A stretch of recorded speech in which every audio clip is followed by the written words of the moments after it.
9 o'clock, the route of the Olympian Bridge repairs bid opening and award with Casey and the Forest Service, huh? Yes, so we received one bid. It's for the route of the Olympian Bridge repairs. Probably has some more information if you have any questions on that. So who usually opens it? You do. Jason? Yeah, go for it, T-Bone. It's all in your hands now. T-Bone's got his hair in a beehive. T-Bone's looking different these days. Told him he'd lost a lot of weight and he was taller. Yeah. Longer hair. So we received one bid from Raz Construction. in What amount- is that? What? What construction? Raz? Could you- R-A-Z-Z. Thank you. For the amount of $497,740. 741. 497,740.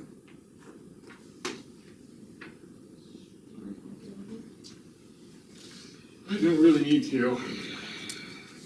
Just one lone bid. Yeah. It's, Is it way too high?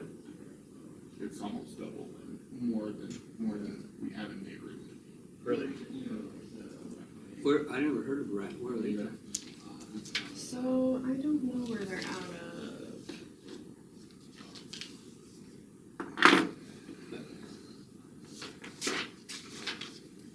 Registered contractor, Bellingham, Washington.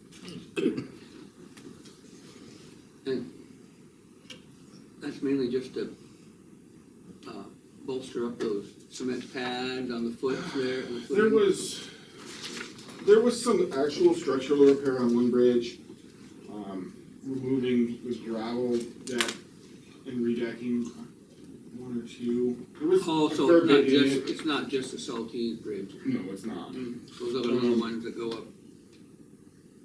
Yeah, it's in a few different locations. I didn't put this one together. Yeah. Don't have it in front of me, but just looking at the, This.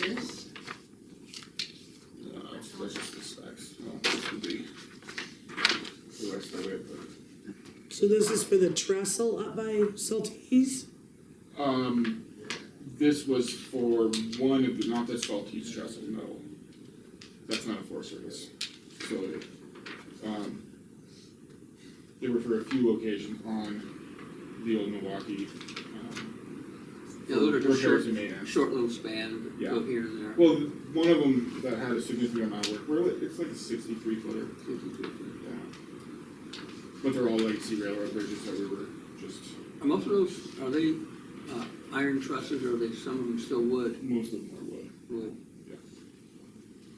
Yeah, all the ones that need a little bit of work. There was a couple steel ones that had the gravel running surface on that we wanted to remove and replank.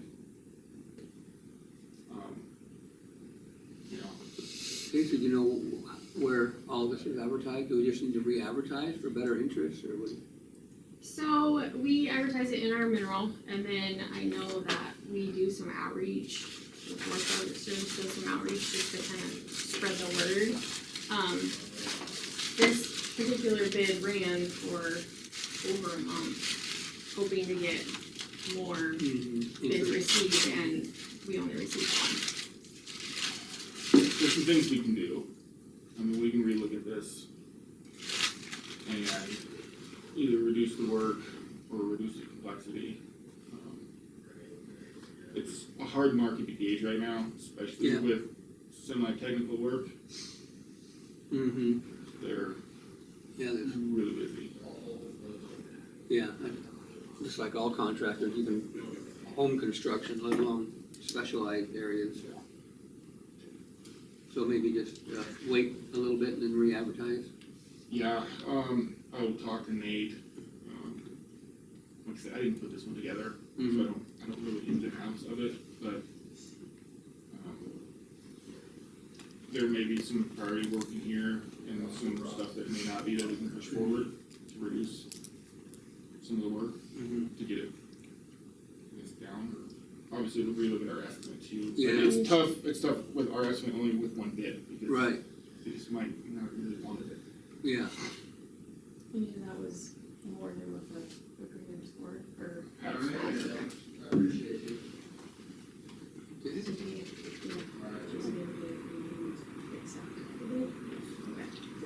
So I would make a recommendation that you guys reject the bid that has been submitted for the routed the Olympian Bridge repairs. Due to over cost run. And then, okay.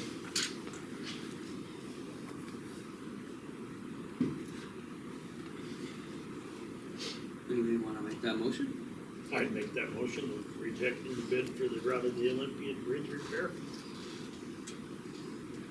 I second that. Okay, motion and a second to reject it due to cost overrun and I like that word, cost over. That's why I didn't wanna make that motion. and we'll just, maybe wait till later in the game to see if more interest is. Okay, any further discussion or questions? We'll have to rework it. Okay. Yeah. I mean, we still wanna do the work. We Yeah. still have money in the agreement, so we'll just have to slow it So- down and hope for. So if you decide to, knock some of the work out or look at it differently, would they be awarded the bid, or are we still looking for more bidders? I would say we would wanna re-advertise, cause we're changing Okay, the change work it, at that okay. point. All in favor of the motion, say aye. Aye. Aye. None seem to be opposed. Thank you much. Thank you. Thank you. Get back out there and plow some roads. Yeah. Need that bid. Yes. So I Yep. can reference. Yes, I will do that. You sign. What's this? Can you have? Yep.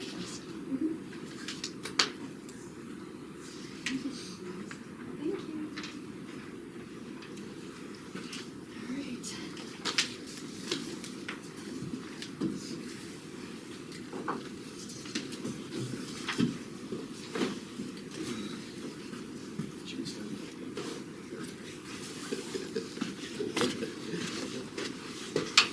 Yeah, good job. Howdy, Hey, how are you doing? good. Happy Friday. Happy Friday to you. Did you get a chance to sign in?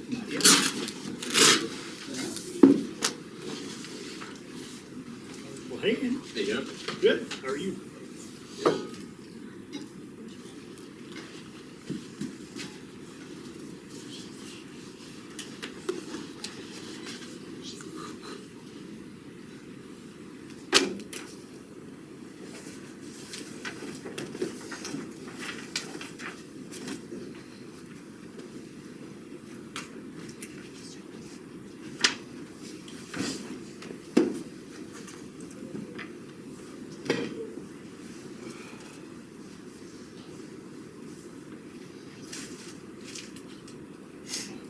It looked like it was 10.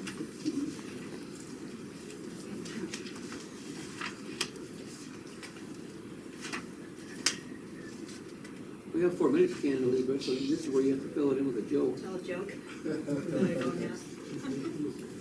I have her on the TV, I'm so thinking, oh, I hope Candace isn't watching TV, because then she'll know it. About what? A kitty joke that I saw on TV. Oh, what is it? Have you been watching TV lately? No. Okay, good, then maybe it'll be new to you. What do the little kittens have for breakfast in the morning? St. Regis. Mice Krispies. It's about my level of cheese. Nice Christmas. I was bracing myself for something offensive. No, Yeah. I always say these jokes for Candace. He knows better. Yeah, I know better. I do those, you know. He does the little child. Yeah. That's all I can do. I'll save those other ones for you down at the bar, Andy. Those subdivision jokes.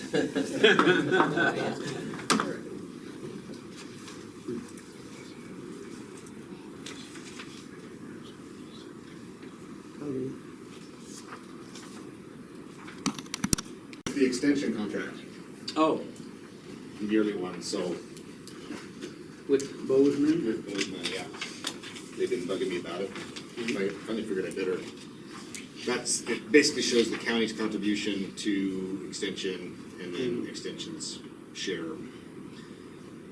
Blah, blah, blah. And that would, and these numbers line up with the budget that we put. Right, Much yeah, feel pretty yeah, good. so then we got a sign on the back, and then it goes to sweating. Oh, all three of us. their director, and then they Why send not? out the sign.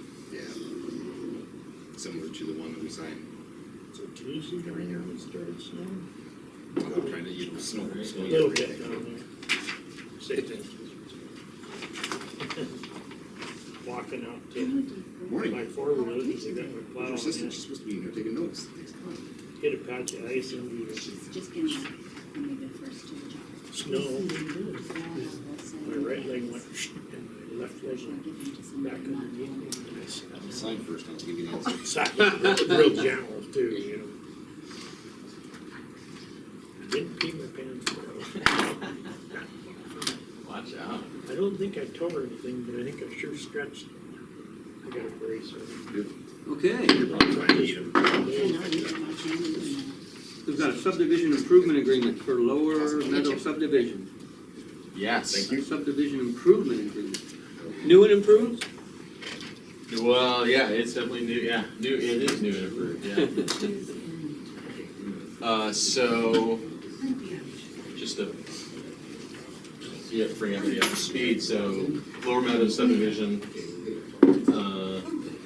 we gave conditional approval in, gosh, when was that?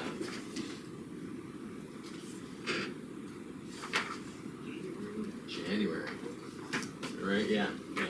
And one of those conditions, so the developer had proposed improvements with that, road, trail, irrigation improvements, streetlights, utilities. They're now in the process of applying for final plat, but there's some improvements that aren't in yet. And so that's what they're requesting. They're requesting to bond for those improvements, so that they can file the plat, sell lots, and then they have so much time to install those improvements. And specifically, it's the irrigation system. So the subdivision itself is limited to only irrigating with water rights from the Clark Fork. So there's all individual wells out there, but they can only use that for household use. And so putting in this irrigation, putting in the irrigation facilities was part of the approval, so that they could have green lawns. And then I think they had some trouble, they also had some trouble with the guardrail and getting in the streetlights. Those are things that they would have done, but for whatever reason, they can't get it done. But the irrigation system, I know that was something that they wanted to bond for. And so that's what you have in front of you there. And so basically, the developer wants to make a deal with you guys that says, hey, we'd like to do this, we know we're supposed to meet this obligation, we would like to bond instead. You guys need a packet? No, this one. Yeah.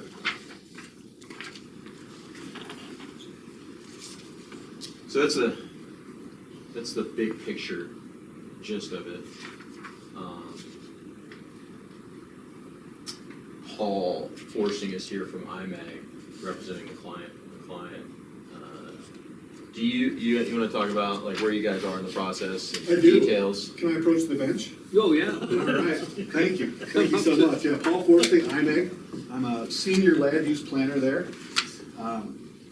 Maybe start off by saying this has been a really pleasant experience working with Andy in his office. He's done a great job getting us in position here to file this subdivision. This is my 16th year doing subdivisions, and I can't tell you that there's been a quicker project handled more gracefully from the department that Andy and his staff have done it. So it's been really a pleasant surprise to work with Andy. Subdivisions are tough. It's very difficult in the state of Montana to get them approved, especially getting to this point. And I would say record time in my experience for a project this size. You guys should be proud to have him on staff. Andy did a good job of explaining what's going on here. We've installed the road. installed the trail, installed the cluster mailboxes, so the fundamental items of the subdivision are there.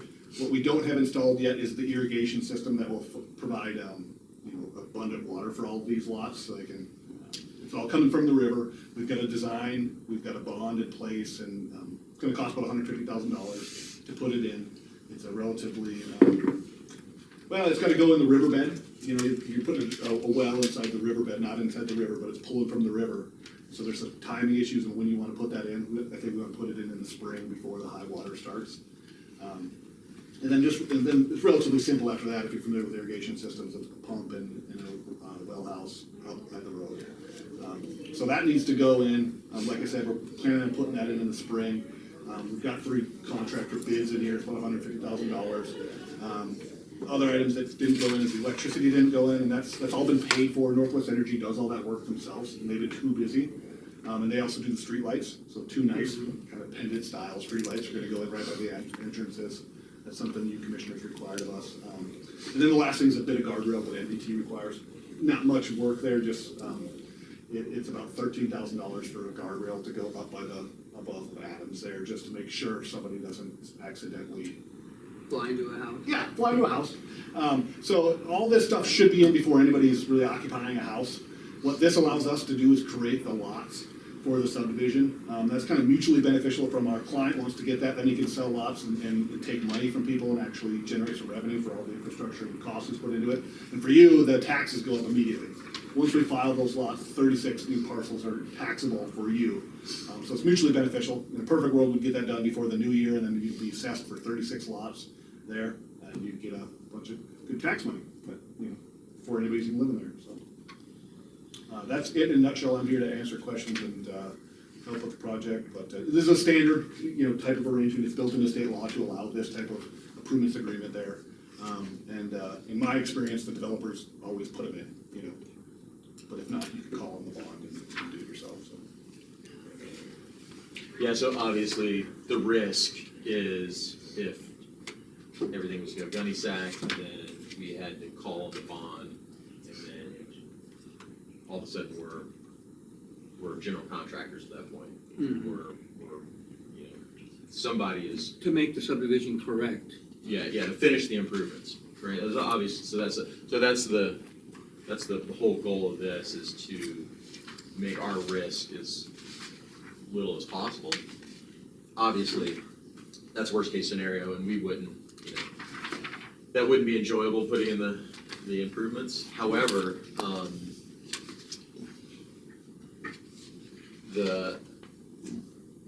what we also included in this bond was construction oversight. So there's a bid in there for iMegalit. So let's say that Dave Levinson went bankrupt and we were on the hook for installing this stuff.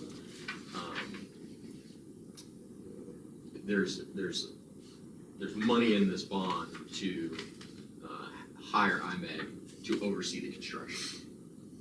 So in that improvements agreement, what you'll find is a bond for $220,000, which is 125% of the cost of all the improvements. And that's just the way our subdivision regulations are written. It says, if someone bonds for it, they're not just bonding for the total cost, they're bonding for the cost and 25%. Each improvement required 3 bids, so they had to get bids from 3 contractors for all these improvements.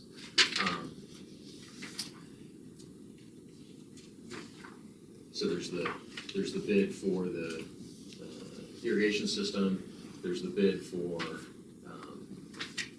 the improvements oversight, and then there's the bid for guardrail. And I think that's it, right? Like so none of the electrical infrastructure's been installed yet. All the conduits in, Northwest Energy hasn't had a chance to go put the power in. We've been bugging them. They're paid in full. There's a letter in here saying that, to Andy, saying from Northwestern, saying, hey, they paid for this. This is all. We just need to get around to doing it.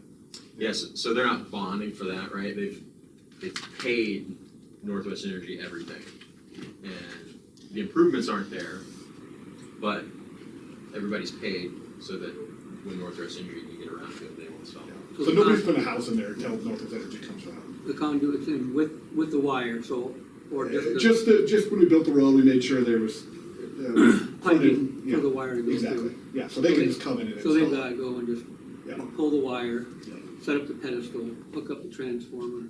Yeah, That's- precisely. Yeah. But, and they'll put in streetlights too. I didn't really realize they do that, but they're in charge of the streetlights. And yes, the effective date and amount and all that, I'm scanning it. What's the timeline? How long is that bond agreement typically for? May 6, 2024. What page is that on? That's on the irrevocable letter of credit. Oh. It would be.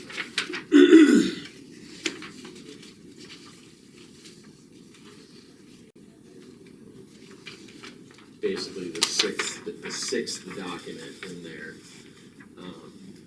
May sixth of 24, is that what you said? Mm-hmm. And Yeah. that's at what time you would, Yeah, you know, if we can see that the improvements aren't, you know, if we're not hearing anything from IMA or the developer, and then it's like, you know, our spider senses go off and we're like, hey, what's going on, you know, a year from now, get an update. And if it appears that we're like starting to get close to that date, we would start calling on the bond, or, you know, just figuring out what our options are. For It's from First Security Bank, their irrevocable letter of credit. Yeah. All right. So what we've done in the past, so this is only as good as someone remembering that this is the date and had the improvements been put in, right? Because I've had examples in the past of this very similar thing where we had an agreement and Past the date. we passed the date and nobody called on anything. Lots were sold and on and on. So it's we have a calendar invite, right? But if I was hit by a truck or Candace was hit by a truck, and who would know that? So what we're gonna do is we're gonna file a letter. Wally's got us working on a letter to file it with the subdivision. That's basically like, it's almost like a notice to, that there's kind of a lien on this property, you know. it would go along with the plat. Yeah, I mean, this will as well, but there will also be a letter that, So it's a safeguard for the trucking scenario. yeah.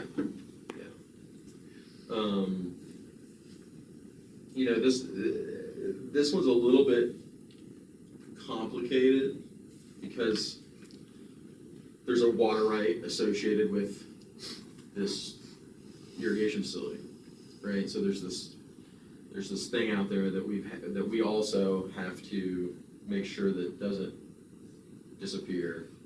That right. So this water right number blah blah blah is what allows us to pull water from the Clark Fork to do this. So it's not just that there's this this bond, but there's also this other little piece that we got to make sure doesn't disappear. Right, because you can buy and sell water rights. So it's currently TR Development owns those water rights. There's also the irrigation system runs through. I'm just hoping my map system will pull up, but it takes a while to load. But it's got to go through private property, right? So easements have to be filed. You mean where it goes under the interstate and such like that? Well, the interstate is not the issue, but it's there's a piece of ground between the interstate and the river. But isn't that the same owner? It is, but right at some point. But if it got sold. Tomorrow, that might not be the case, right? And so there's an irrigation easement as well that'll have to be included with the. We would just make this I believe this is a condition of final plat. Yeah. It is. Yeah. Definitely. So I don't know if you guys had any questions. I've got a couple questions for Paul. But. Yes, I do. The only thing that really struck me was when you said water rights. any complications from what's going on right now with water rights and objections? The big picture? The Hellgate Water Yeah. Treaty, I don't know. 1855. I don't know. Not that I'm aware of, these are historic Thompson Ranch water rights. The conduit, they were pulling from the river in the past, there's, again, another pipe that's already under the interstate, so it's easy to run this pipe in there, through there, so there's no construction needed there.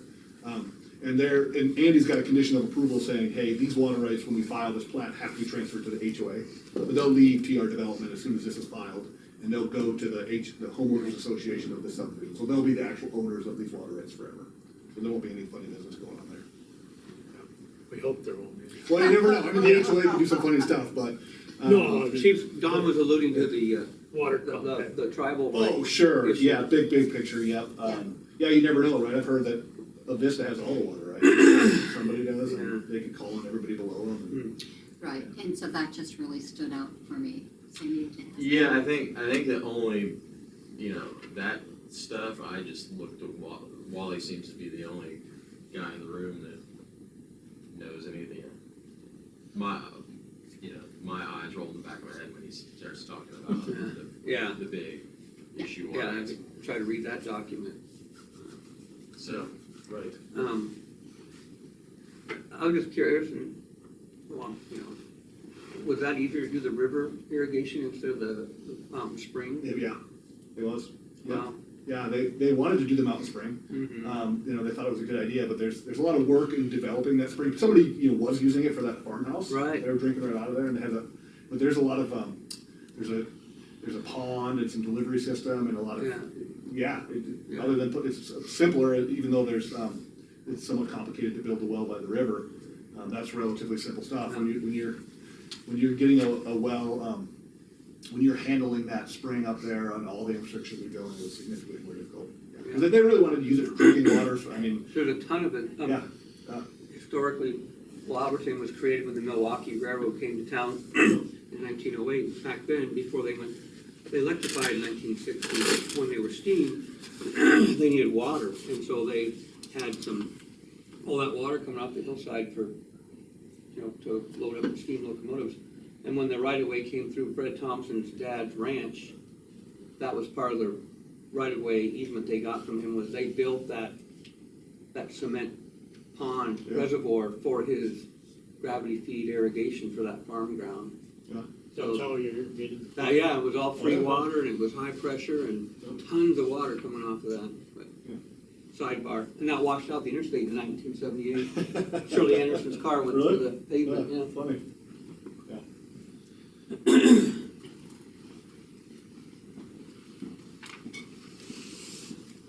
Go ahead with your question, Andy. yeah, I guess that, Paul, if you were us, and you were looking at this agreement, like, where is our exposure, would you say? I was trying to think of that, because that's part of my job is to answer questions like that. There's not much, because when we talk about, you've got, what worst case scenario is this takes a while to put in, people build their houses and they want to start irrigating their yard. Well, they've actually got a water right, and until it's fully built out, there is no concern. You have a lot of water. I don't know if you're familiar with the exempt water rights and how much that is. That's 10 acre foot a year. That's a lot of water. It's just not enough for 36 people to water their whole 1 acre lots or whatever. But when you have a couple houses built, and that's what's gonna happen this next year, a couple will build and a couple will build the next year, really we've got quite a bit of time before that actual irrigation water is gone, that you'd actually have. So I don't see it there. Anytime you have this improvements agreement, like Andy said, you have to, the planning office has to make sure they remember it's there. Over my career, I've seen in the city of Missoula, they forgot that they had an arrangement, the developer didn't put the infrastructure in, and then the bonds expire, that letter of credit expires. That's typically on a 1 year arrangement. Andy's got a year and a half here. If Andy sets a calendar reminder on his thing and says, even middle of the summer and says, hey, give me another renewal, then what I'm trying to say is you can extend out that letter of credit forever. So that would be the biggest piece of exposure I think you have, is if for somebody forgot that was there and the developer, didn't want to put in the irrigation for whatever reason, that would be the least favorable scenario. So I do have a question about that and the water. Yeah. So the initial purchasers, they know they got great water pressure, everything is good, more than Yep. enough water. What happens when house number 30 comes in? Do the initial owners know ahead of time that sometime you might not have this much water and this water pressure? Well, this system is designed to handle, by our engineers, all 36 at full demand, peak demand for the whole system. Yeah, I think maybe we're worried is, does the first guy gonna have too much pressure? But they have reducers and such working on it, so that's all been designed into it. No, but it's coming from the river, so there's no quantity Okay, uh-huh, concern. I mean, if this is gonna draw directly below the river, not in the river, but you put it right in the bed, you build a well, and it's gonna draw right from the Clark Fork. So it's not a situation where you have like a aquifer where we don't, you can only guess at how much volume and is there. We know the Clark Fork River's got plenty of water during the, well, all year really, and so it's just a straw from there. It never goes dry. so everybody will have equal water? Correct. Okay. Yeah, yeah. And our engineers designed the pressure equalizers to make sure that can handle full, slow flow, and high flow. Yeah. And so the roads installed, the trails installed, the irrigation system, the main is gonna run on the south side of the new road, is that right? I can pull it, I got the plans right here. I didn't design it myself. It appears to be on the north side, well, no, south side. Yep, you got it, force main irrigation. So, nobody's gonna have to tear up a road for lots on the north side to get their service line to the irrigation. Yeah, I guess what, say you, We have sleeves built on it, I'm looking at them right now, so there's conduit for those, to go under the other side too. We're looking at like right here. Irrigation sleeve under the road. Yeah, so that was all installed to handle it, so yeah, correct, there's gonna be no patching back of the road. The idea here was, it was all kind of thought ahead of time, that the road's gonna go in ahead of the irrigation, so they put in all the PVC piping basically to run the irrigation facilities. And power as well is involved in that same thing. I have more plans here, Roman, if you wanna see them, Oh. actually. You No, wanna see the whole set? I was just curious, no, that's okay. Okay, cool. Andy has them all too. Yeah. So you can look at it, but, yeah, the actual well itself was designed by Newfield's specialist hydrogeology firm, so that, we can handle, our firm is a civil engineering firm, and we can handle pumps and pipe and that kind of stuff. We do water systems all the time. But when you come to that specific well in this scenario, in the river base, we had a hydrogeologist handle it, so a little bit of specialized construction.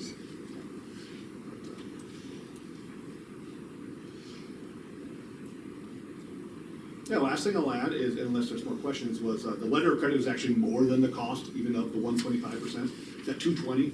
I think that number needed to be at like 213, so there is even wiggle room in that. And we did get a bid for like 120. And so, for say you were good, there appears to be plenty of money and wiggle room if inflation. For and things like that. overrun. Yeah. Built into this. Unforeseen costs. Absolutely, yeah. and, do you know what, I mean, is this something that Dave's like, oh yeah, this is gonna go in the spring, kind of thing? That's the plan, yeah, absolutely.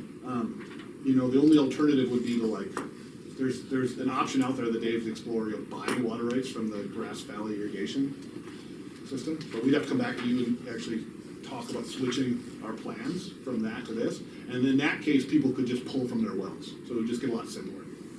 You could buy, so they, he has this irrigation water right, but there is water available that's being sold on the open market by the, I believe, I don't know if you're familiar with it, Andy, but the Grass Valley irrigation, they have water rights in this area for consumption. Oh, really? Yeah, in the groundwater rights. Huh. Now, ours are out of the river, that's why we gotta pull them out of there, or that spring.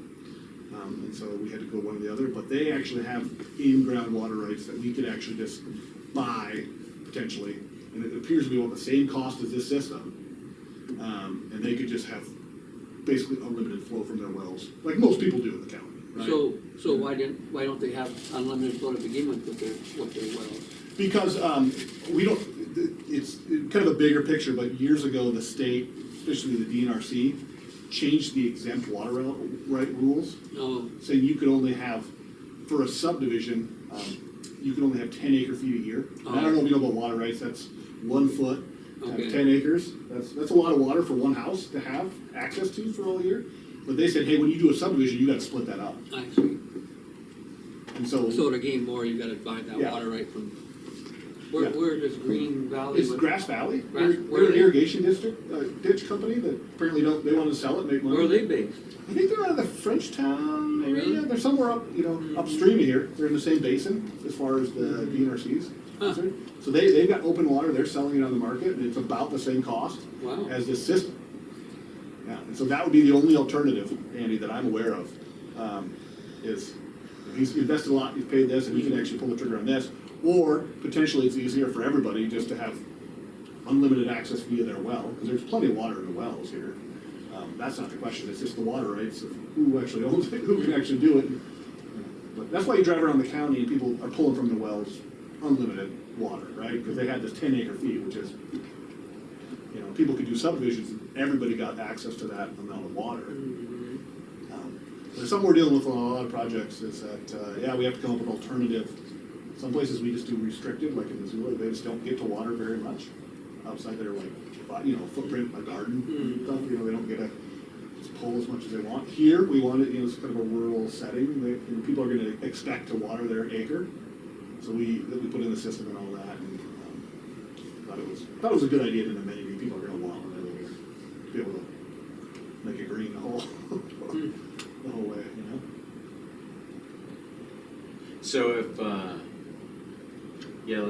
let's say you're, let's say the system's put in, you're a homeowner, you're like, all right, I'm gonna connect to this irrigation system, is that, right, there's just gonna be a dead end pipe sitting there, and it's up to the homeowner to develop that irrigation system, how they. Correct, on their property, how they want to utilize it. They'll have the water access to it. It's just like, if you had an irrigation system, you had an irrigation ditch come to your house, But this is a pipe, so it's a lot easier than having to get your own pump. The covenants are gonna talk about how you do that, what's the timing of it, how that system's gonna be maintained, who's responsible for it. They'll pay somebody, it's built in the covenant, so they'll pay somebody to manage it. It won't be maybe unless there's a sophisticated homeowner, somebody who can just turn that pump on, turn it off at the right time of year. But yeah, Andy, when it comes to just on-lot specific infrastructure for your irrigation, they'll do it. Whatever they want, if they want to irrigate the whole thing, they'll have to put in they'll have on basically limited water, but it depends on what they want to use. They can, and I'm not an irrigation guy, but, depending on how they want to use it, yeah. And I think it's relatively simple operation. They work with a local irrigation company. Hey, this is what I want to accomplish. And so you guys, I might come back to that, but so you guys know that they were talking about, hey, we'll make these changes to the water rights out there, and then people can just pull from their wells. There is some paperwork gymnastics associated with that, from like 2 places, right? So our approval says you're going to have this irrigation system, right? And so they would have to come back and amend that condition, basically. They would also, it's also described in their DEQ approval. It says, DEQ approval limits irrigation to lawns and this irrigation system. So it's just, so you guys know, it's not like a straightforward, like, oh, we made this change kind of thing. There's some public process to that.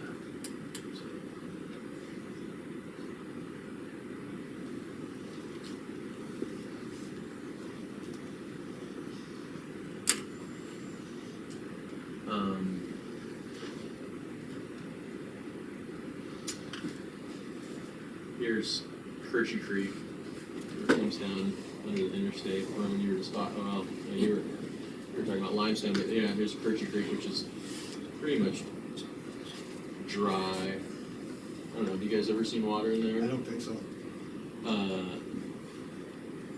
They're gonna run it, so the system, the pump will be down here, and it'll run up through Kirchy Creek, and the main will be on the south side of this road.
So I'm assuming, that y'all are favorable to accepting the agreement. I don't see any issues with it. I mean, unless you're recommending otherwise. No, I mean, I think we've tightened up all the, I think really the exposure is left of someone remembering if it's forgotten, I'll put it on my phone. I wrote about that. You can call it, somebody gets a phone He'll call. put, in the he middle wrote of on a the piece of paper that he's gonna file away for you. If you're like me anyway, Dwayne, I keep these papers and then pretty soon they're all piled up. I keep them until I need fire starter.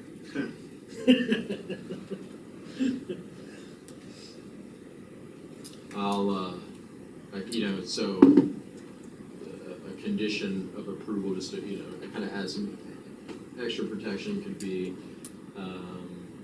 we move to accept the improvements agreement for Lower Meadow subdivision with the condition that easements will be provided for the system, any necessary easements, and the water rights to the Clark Fork will be available at the time of construction or in perpetuity for this system, something like that. Any necessary easements will be provided for. Yeah, so this is the private piece. Oh, gotcha. Yeah, well, they, ahead of time while they still own it too. Right. And that's, it's kind of a belt and suspenders, right? It's already part of the condition of approval. But, it's good to have it in a bunch of places so everybody remembers when they're. And those easements will be provided to the HOA or on the plat or what? They will be filed with this property, and it will also be filed with the legal documents of the subdivision, right? It'll say, it'll reference, it'll have this agreement, and just like a road maintenance agreement. Okay. And then it'll be like, here's the file documents that we're referencing. Yeah, so not only will, so if somebody does a title search on that property, they'll be like, oh yeah, I've got an easement, right? Even though it's not on the face of that plat that we're talking about, it'll be searchable by the records. Okay. Thank you. All right, well then I will move that we approve the subdivision improvements agreement for Lower Meadow subdivision with the condition that any necessary easements will be provided and filed with that said private property and on the legal document of the subdivision. I would second that motion. And in addition to that, motion would be, and that the existing water rights to the Clark Fork will be provided to the subdivision in perpetuity. Oh, okay. So it will,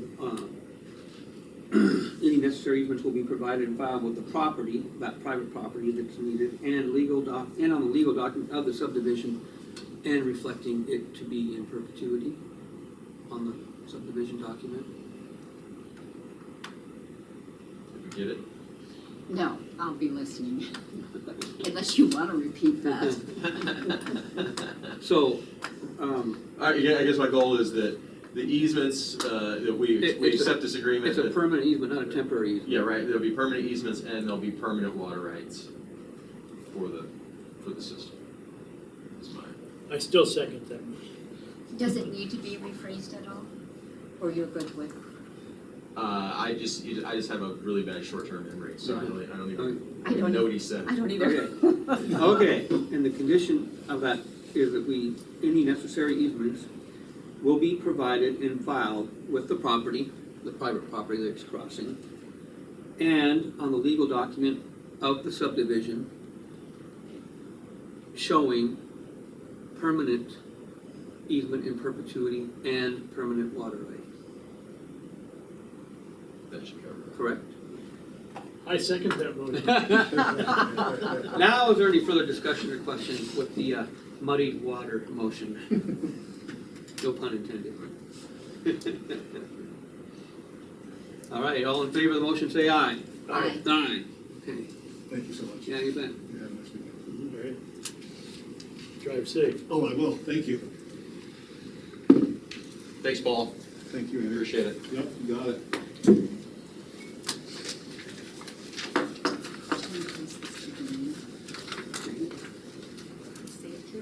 Well, thank you so much.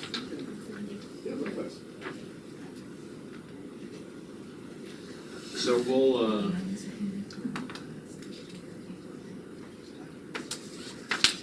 what do we gotta do now?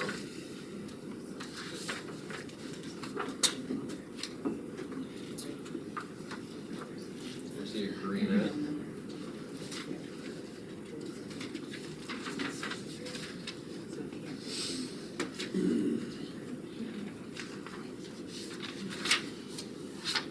We'll, I'll get somebody's signature at some point when we're, maybe we'll do the final plat when we're signing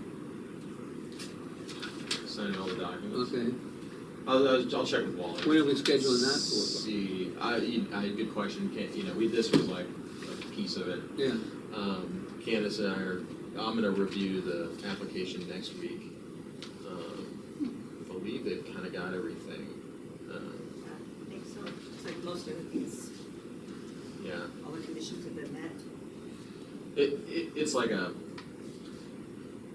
be this little 10% of the project left, and it just takes a lot of time to make sure all the pieces are there, so, hopefully in the next couple of weeks. mm-hmm, But I'll see how Wally wants to, mm-hmm. do we get a signature and file agreement separate? I don't know, I'm not quite sure, so. Well, thanks, y'all. Thank you.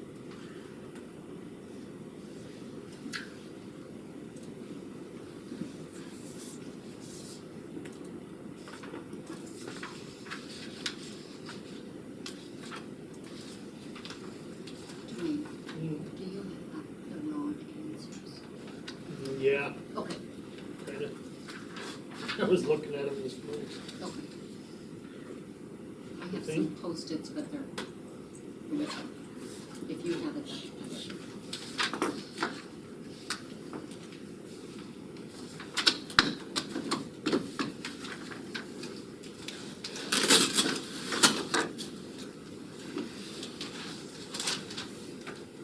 Yeah, Okay.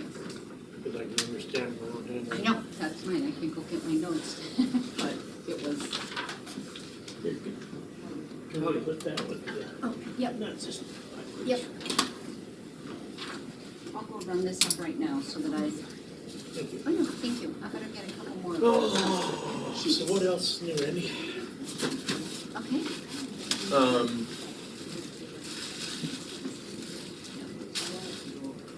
We mapped 3557. last 2 years, on average, we averaged about, we mapped 140 new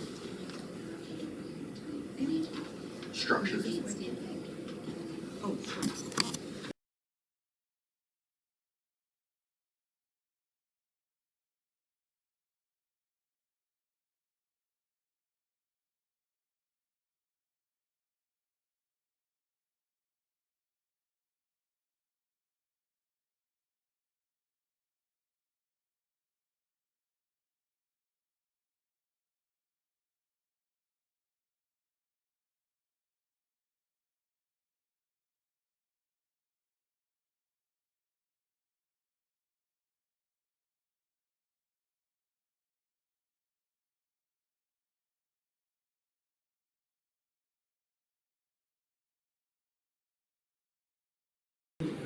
She's done more homework than I don't find Well, Tell me. I asked. Oh, you got some? Oh, good. I got this. So, 7:30. You have that already? I thought he was coming in, so I didn't do much. John, I thought he said I signed you, 125 was- Kim. By the way, Okay, we're sorry, we're a little late. I wanted to run up and get, I saw on your thing, I'm kind of ill-prepared, but between Wayne and I, hopefully we can answer all the road questions. So this is a list of the cost share roads in Forest Service, Okay. what they are, and their tenths of a mile and mileage. You guys can just have that. Thank you. Yeah. Well, first of all, we'd like to thank you guys for putting us on the agenda and talking to us. And, you know, in reading our letter, you can understand that, you know, we have questions, we have concerns, and we hear a lot of things around the county that concern the people. Unfortunately, people don't come down and bring those things to you, so we thought the best way to get answers to these questions or to get involved and to help, if we can, with some answers or some solutions to some of these problems. And as you guys know, I've been pretty critical of the road situation, but I've since gotten a copy of the road budget, and my perspective has certainly changed when I look at the dollars that they have to spend and the people that they have and a number of other things that are on that list. So anyway, with that being said, we just want to let you guys know we're not here to be adversarial. We're not here to, try to point fingers at anybody. We're not looking to be throw anybody under the bus or be detrimental to any department head. We just wanted to ask some questions to see if we can get some answers. And we think it might be beneficial to the commissioners as well to find the answers to these questions so that they know, so when people ask, they have the answers. So with that being said, we have the letter there with a number of things, and I don't know if you guys want to start out, or if you, I know you said you're a little unprepared, you haven't had much of a chance to, Well, Wayne's got some of the, well, it says how many miles of county roads are there in Mineral County? And Dwayne researched that. Yeah, I talked with Jason and he said there's 125 miles plowed open year round. 70 miles of paved, give or take. 10 miles, we said. Did you say how many, 125 miles away? Yeah. I was hoping that he would come in, but he was hoping it wouldn't snow too. yeah, I talked to him yesterday, and he said, may or may not. Yeah, and then how have the numbers grown? So previous commissioners kind of, on subdivisions, they put a halt to any new county roads because of the maintenance issue that sometimes go along with them. Subdivision, yeah. So that just grows from there. That 125 miles of county road, those are paved roads. There's a lot of county roads out there that aren't being maintained right now because the county road crew doesn't have the time, according to what they tell me. And an example is, and I understand where they're coming from, a lot of these little short roads that have no turnarounds on them don't get plowed because they won't have time to get the main roads done if they stop and plow these little short roads. Cemetery Road being one of them. Which one? Cemetery Road, of course. Oh, yeah.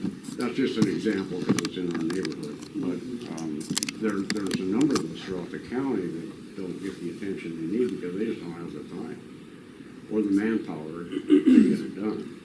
So I don't know if you guys hear those complaints, but we do.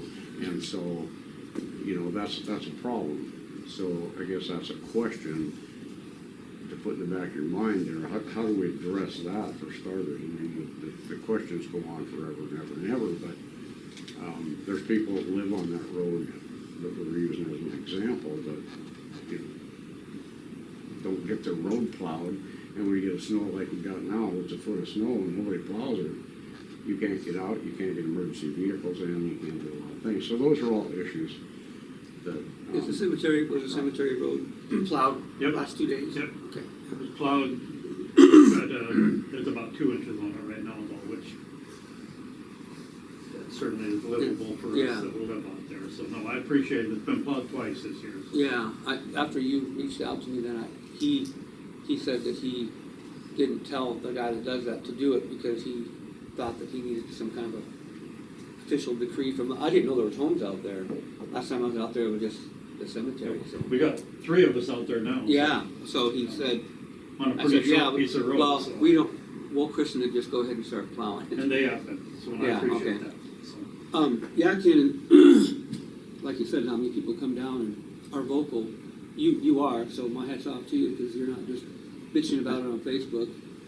But since I did ride with you, and it's kind of taken me a while to get, one thing we've done, because the road budget is flush. However, conversely, we don't have a road tax, so I think our foreman is kind of like, well, we kind of want to conserve it, because should the day come where the SRS money ceases, because that's where that all comes from, is that, or you're the old logger, so you remember back in the day, the 25% fund. Sure.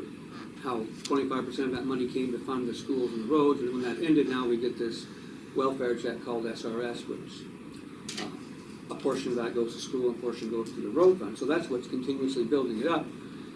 And so he's afraid that if that ends, that program ends, then we're going to have to start taxing people on their taxes, which we currently do not.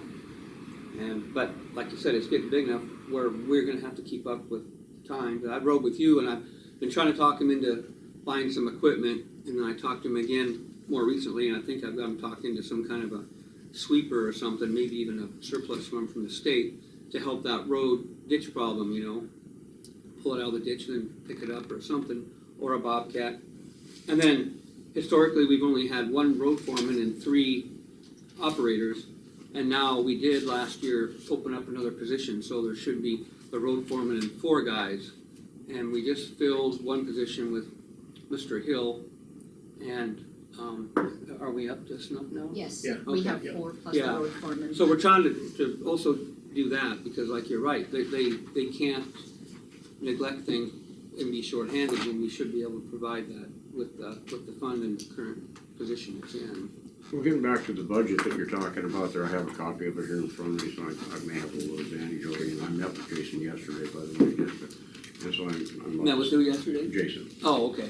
road foreman. So I'm up to speed with what you're talking about here, but from what I see in this budget, they have a net of about $1.1 million to work off of. But yet they're gonna spend 27,022 roughly. That's what it's looking like. So where does that excess money go? Does that stay into that slush fund that you just talked about, or The money we don't spend stays in the. stays in the road fund? Yeah, the feds have that like earmarked, or you can't move it, we can't like help Sure. out this department, that department, it's only for the road. And so that's one downside of that money, is you can't, unlike Pilt we can move, Pilt we typically use and go fund the sheriff's office shortfalls every year. But we can't do that with SRS money. So we got an extra 400,000, basically it's looking like in 22 to do something with there. Is that, where does the slush fund end? And, yeah, it's there for emergencies, but that's a whole different issue down the road. That's if it happens, if SRS goes away. But if SRS goes away, the county and the state is gonna have the same problem. Right. So it's gonna be something, it's gonna be a statewide issue, not just a Mineral County issue. The only thing is not to interrupt you, but a lot of the other counties do have a road tax, so they're kind of like double dipping, so to speak. They're not only getting the SRS money, but they're also, people see they're paying a tax of some kind. So our road foreman's always kind of been like, well, we don't have a tax, so if it goes away, it's gonna diminish quicker for us. Since, in fact, even thought maybe we should start initiating a small one on the tax rolls now, so when if and when it goes away, we're already kind of getting people acclimated to the idea, but we haven't done that. So what percentage of general property taxes go towards road fund? Any? None. None. It's all SRS. There's no way to appropriate general funds then either for the road fund. Well, that was his idea, and I talked to Jessica about it, she thought we should just wait until we cross that bridge. Because we're starving so much in the other departments. I mean, if people actually get their tax bill and look at it, you know, you see that a lot of it goes to the university and the schools, and very little goes to the sheriff's office, very little goes to Superior Fire, very little goes to the fair. I mean, I think out of my, you know, my whole tax, I pay more to Frenchtown Fire than I do the sheriff's office, and who am I more likely to call? But, I just think it's an unfair system the way they have it set up, but So who dictates that to you, Roman? the Where does that, legislature, the state? you mean the way it Yeah, goes to how it universities? broke out.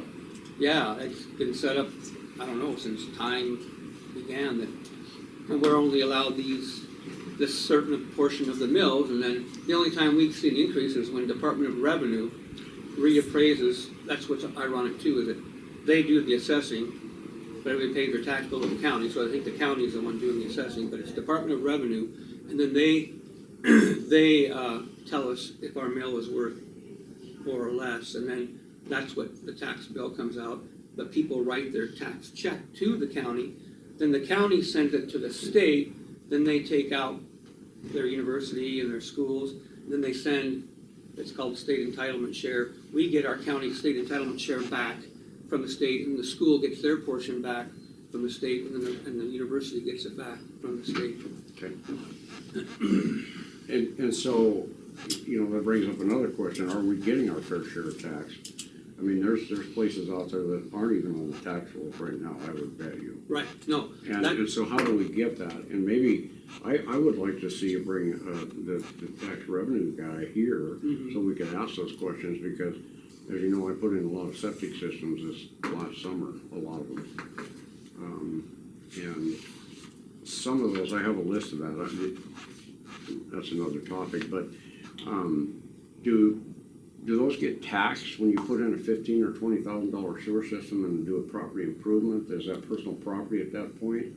And do those get taxed, and should they get taxed?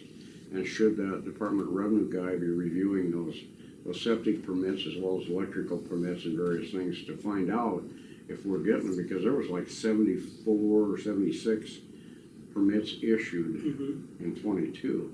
That's a lot of revenue.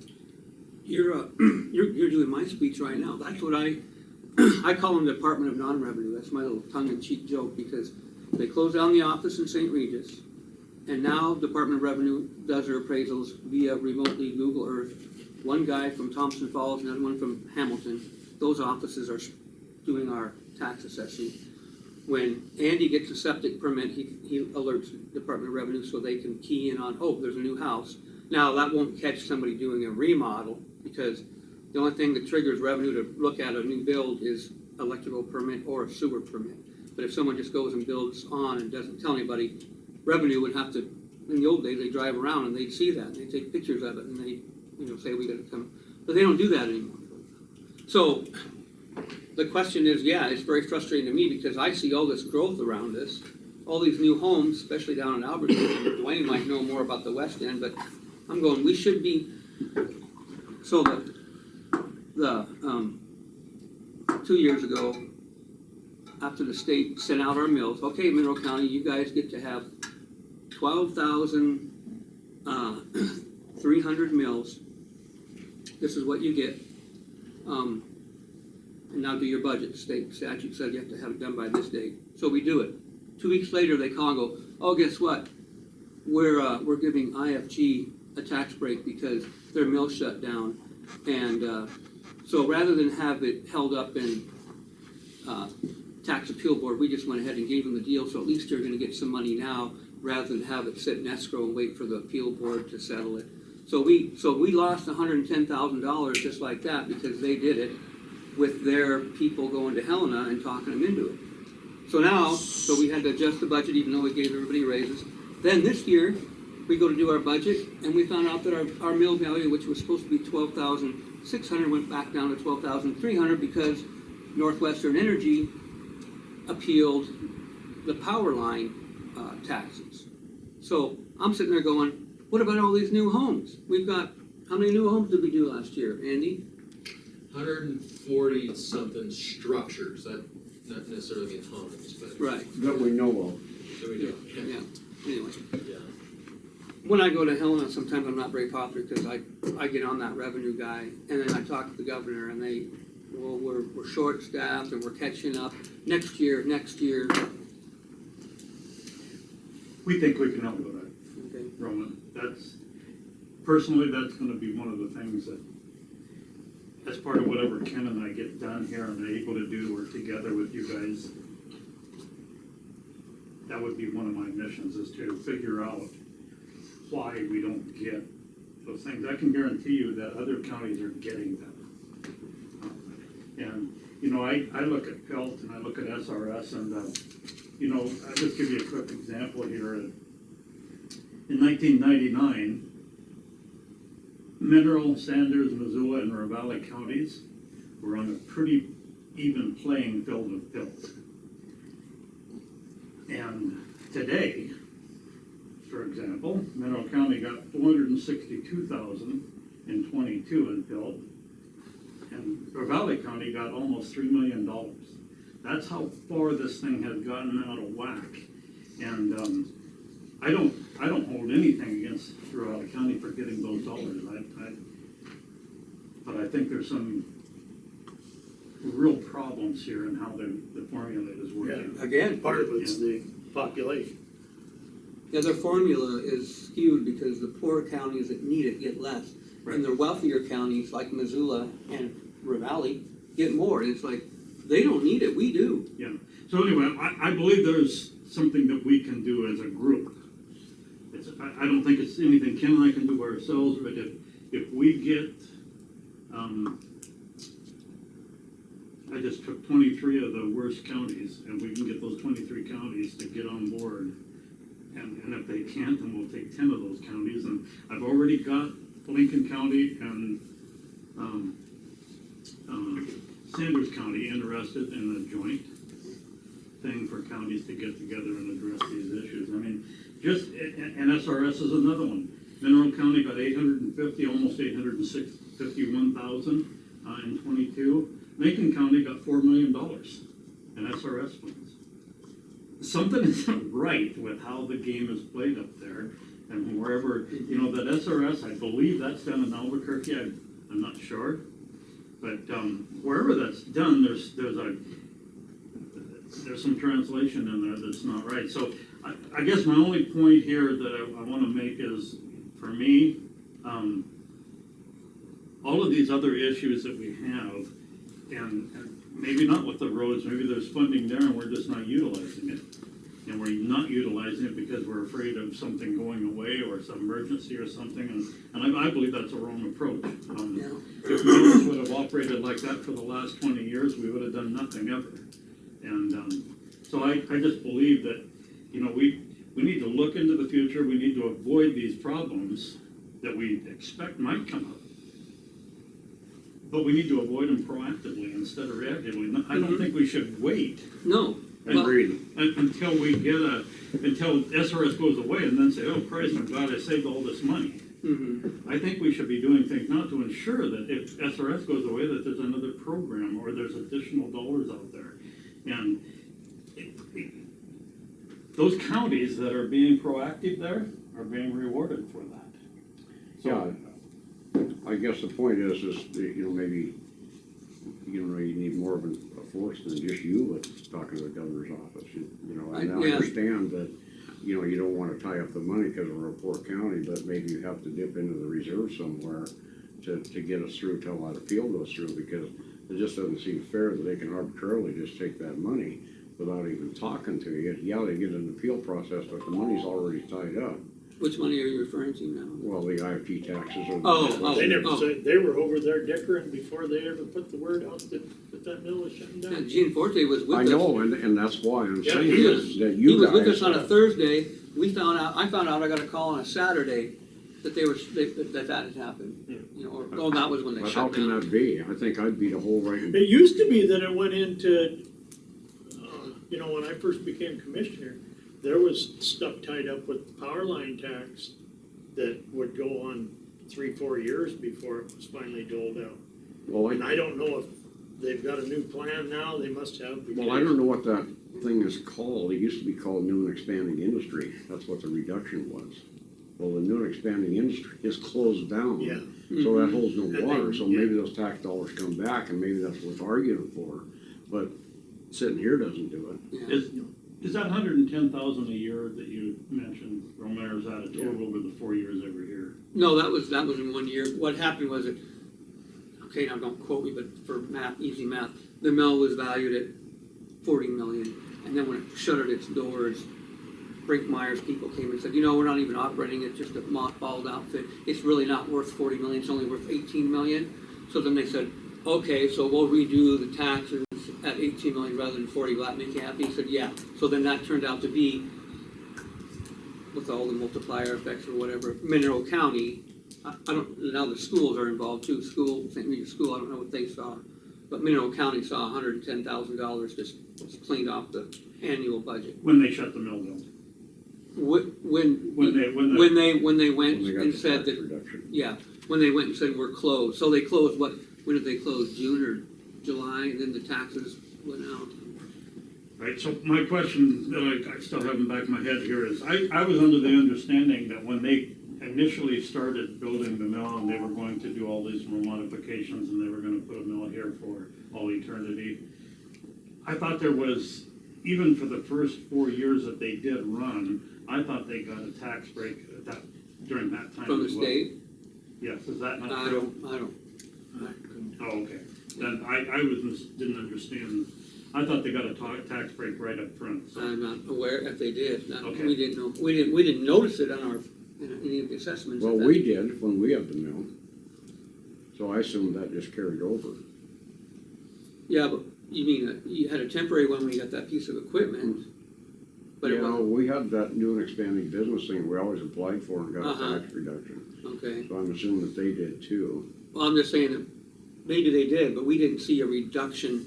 If that was an ongoing thing, and this was the amount, we saw the same amount Yeah. at the county until they went over there and said, we've shuttered our doors, and boom, then we saw a reduction on our receipts. Is that the same amount as when Tricon had the mill? Yeah, it seemed like everything was normal. Okay, From the And- Tricon transition to IFG, everything was normal okay, until they shuttered their doors. okay.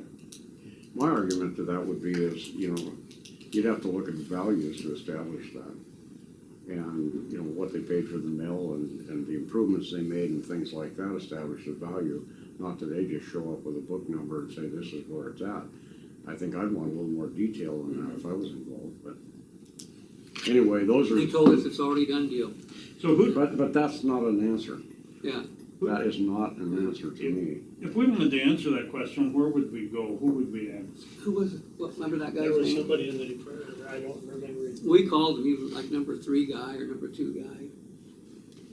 We got the name somewhere because we actually got a letter too. With the State Department of Revenue, is that? Mm-hmm. Yes. So again, maybe that's a good reason to have a Department of Revenue guy here to answer some of these tax Uh-huh. questions. We could set up a meeting where he could come to here and explain to us how all that happens. When you say that, Ken, I immediately want to put it in the book so that we act on it and we could say right now today, okay, we are going to call the Department of Yeah, Revenue that and set up would a be- meeting. Well, I go over there on Friday the 9th. Can you set up a meeting? Well, Mako set up a meeting with me and 2 past presidents to meet the governor and lieutenant governor. So I'll probably re-ask this revenue question, and I'll see who can come over and visit with us and have a meeting here. I think you need to set a date, Yeah, I'll try to pin him down. yeah. And then I do have another question. Willie, all of these things that you're talking about, I know that you're very knowledgeable about getting resources and you're very adept at networking. In your resource advisory position, are these all things that you can pick up for us so that nothing slips through the cracks? Here's, I guess my answer to that is that, I see my job, as I've told you guys, as a natural resource advisor here, and that's to do all the same things I've done for a lot of years, and to look for opportunities to maintain existing forest products industry and other industry as well, and to look for grants that will help fund this position into the future, that we can, and processes that we can use to help fund this position into the future.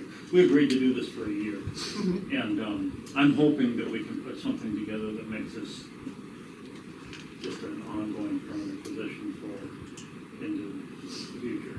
And so to answer your question, my thought with that whole, I'm not going to cross and mix up what Ken and I have started here with my job there, to some point. But I've just been digging into all the opportunities for funding that are out there, and I sent you guys all an email that I'm doing that. And right now, I have 6 pages of funding opportunities for next year. So if you were to write all of those grants, is that just on your free time? You were saying Ken's free time, or how are you? That was where I was headed with that. Oh, I'm sorry. As I'm doing that, I'm doing it as a natural resource advisor. That's why I would do that right now. But there isn't any reason for me to overlook those things that don't play into that. If there's an opportunity and for funding out there that would also help the county for any other thing, whether it be schools, and there are, whether there's millions of dollars out there available for water systems, there's millions of dollars available out there for sewer systems. It's all there for the asking. Now, do you get all those? No, you don't. But if you apply enough, you're going to get something. And so it's more than I will be able to do. So, we're going to have to think about how we're going to get that all done. I mean, I got all winter. My time in the field is done for this year, but I have all winter to dig into these things. So that's a long answer to your question here, but I will look at everything that's out there for funding, not just things that interest me. I'll be looking at all those, and I'll give those opportunities to you guys. We'll talk about them if you want, and we'll figure out how to get the grant written. And there's millions of dollars out there, you guys. One grant alone that I've looked at has got $10 million that you can use for infrastructure stuff, and it's all the counties can apply, collaboratives can apply. There's all kinds of cities can apply, and we should be looking for all the opportunities we can find to pull everybody together. If we walk in there and we have 3 counties on the line, we have 10 business districts on the line, we have all these things, we should have a pretty good program. We've got all winter to do that. These grants won't be coming out again until March, sometime in March. Some are actually due in April. And so, we just applied for a grant yesterday. Emily put together a grant, and we talked about it last night, and she had to get a little extension from them to get it in time.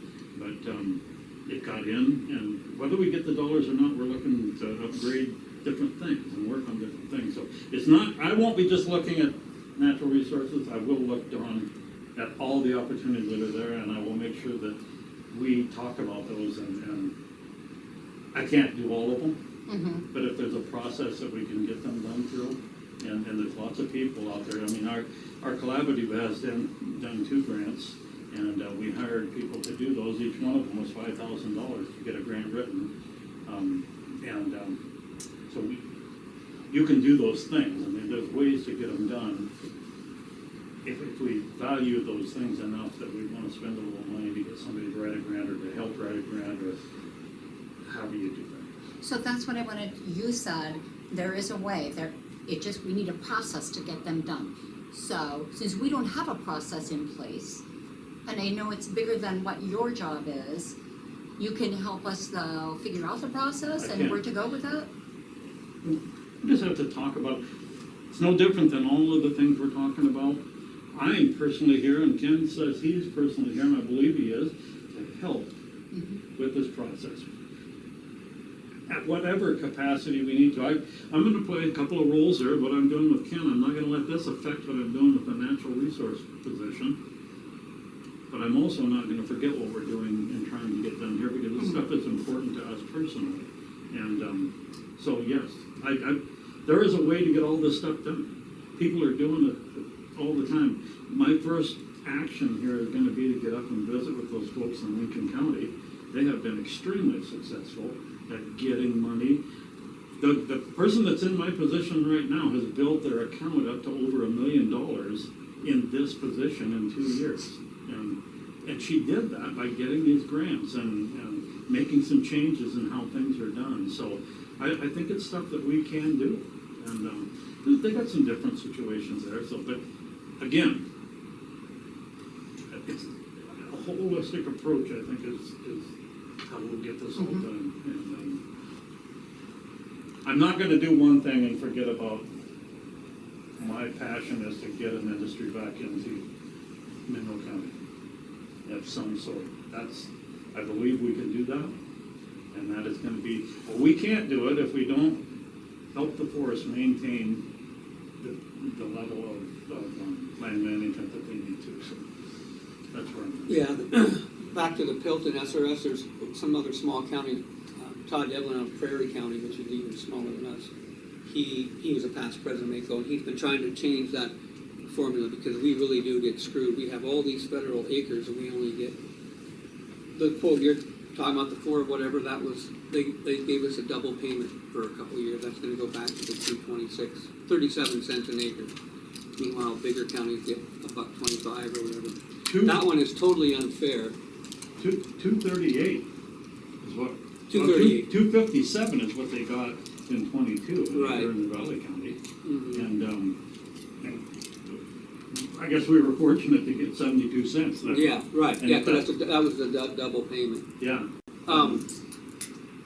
But the SRS one is a little more fair, but not, so you mentioned Lincoln County. So so this SRS thing is not on the county at all, it's on the forest. So we have the disadvantage of being the Lolo National Forest, which includes Missoula County, Mineral County, parts of Sanders County. And so when they do that formula, it's based on the timber harvest and other things, population. But Lincoln County is the entire Kootenai Forest with the exception of 3%, which bleeds over into the Idaho Panhandle.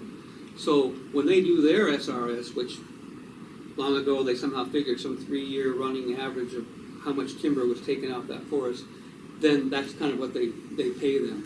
So back in the days of the Libby loggers, when they were going great guns on that Kootenai Forest, that's the numbers that's why they get 4 million, because Lincoln County is virtually all of the Kootenai Forest. Right. We're in the Lolo, and that's what was so frustrating to me, Willie, is when Carol was here and we were feeding the mill in St. Regis and we were doing great guns with all our timber projects, Missoula County did one. I think it was a 9 million board foot little thing. But so we did the workhorse share of all the logging, but because we're in the Lolo National Forest, Missoula got the lion's share of our money because they have more people and the formula skewed. That one really needs to be changed. But, you know, Roman, part of the reason that all happened was because we were very proactive. Mm-hmm. And when it was all said and done, we ended up getting the largest percentage of the funding on this district because we fought for it. Mm-hmm. And I think that's what we're saying, is we have to fight for these things if they're gonna change. We can't just sit back and be reactive and take what they give us. I think we should have this guy here and insist that he be here and tell us why our revenues are what they are. Ask them why they're not getting all our tax dollars, if they are, which they're not. No. And so, you know, we all drive this county, we all see new residents going in. We hear people saying, you know, I didn't even get a tax bill for 2 years, and that should be asked. Mm-hmm. And we can't sit here and not ignore that. No. We have, and it needs to be past tense. We need to have somebody here to answer those questions. Well, But the other thing I want to say is, you know, you asked about that, and I'm here as a concerned citizen. I've been in this county my whole life, and I've known all you guys for a long, long time. And I want to see the county prosper. I want to see it get back to where it was. But I'm not looking for a job either. I have to work for Andy all summer long. That's enough. But I would like to help if we can, but we need you guys to do the work. That's, you know, you guys have the power, we're just a concerned citizen. But you guys need to insist that those people be here to answer those questions, and that's where people like us can then be at those meetings to ask the difficult questions. And that's kind of how we got the money moved to the Lolo, was we insisted. We went right to the regional office. We went to Washington DC. We went there with a contingency of people, and things started to happen because they knew who Mineral County was. And you guys will remember that. So I think that's what we need to do here. We need to make a presence that's heard so that those people go, wow, I don't want Roman on my doorstep again, you know? So. Well, that's why, not to interrupt again, but that's why I kinda liked it when the mill was going, because it kinda, man, it really took the wind out of my sails when we lost the mill. We lost Willie doing all the work he did at the Resource Coalition and the AFRCs, but yeah, we're gonna have to find a way to reinvigorate the argument even though we don't have a mill. That part we can do. But I think an extremely important part of the rest of it here is to get Mineral County properly funded. Yeah. And, you know, we can push the forest to get more work done, and that's what I do, and I can do more of that.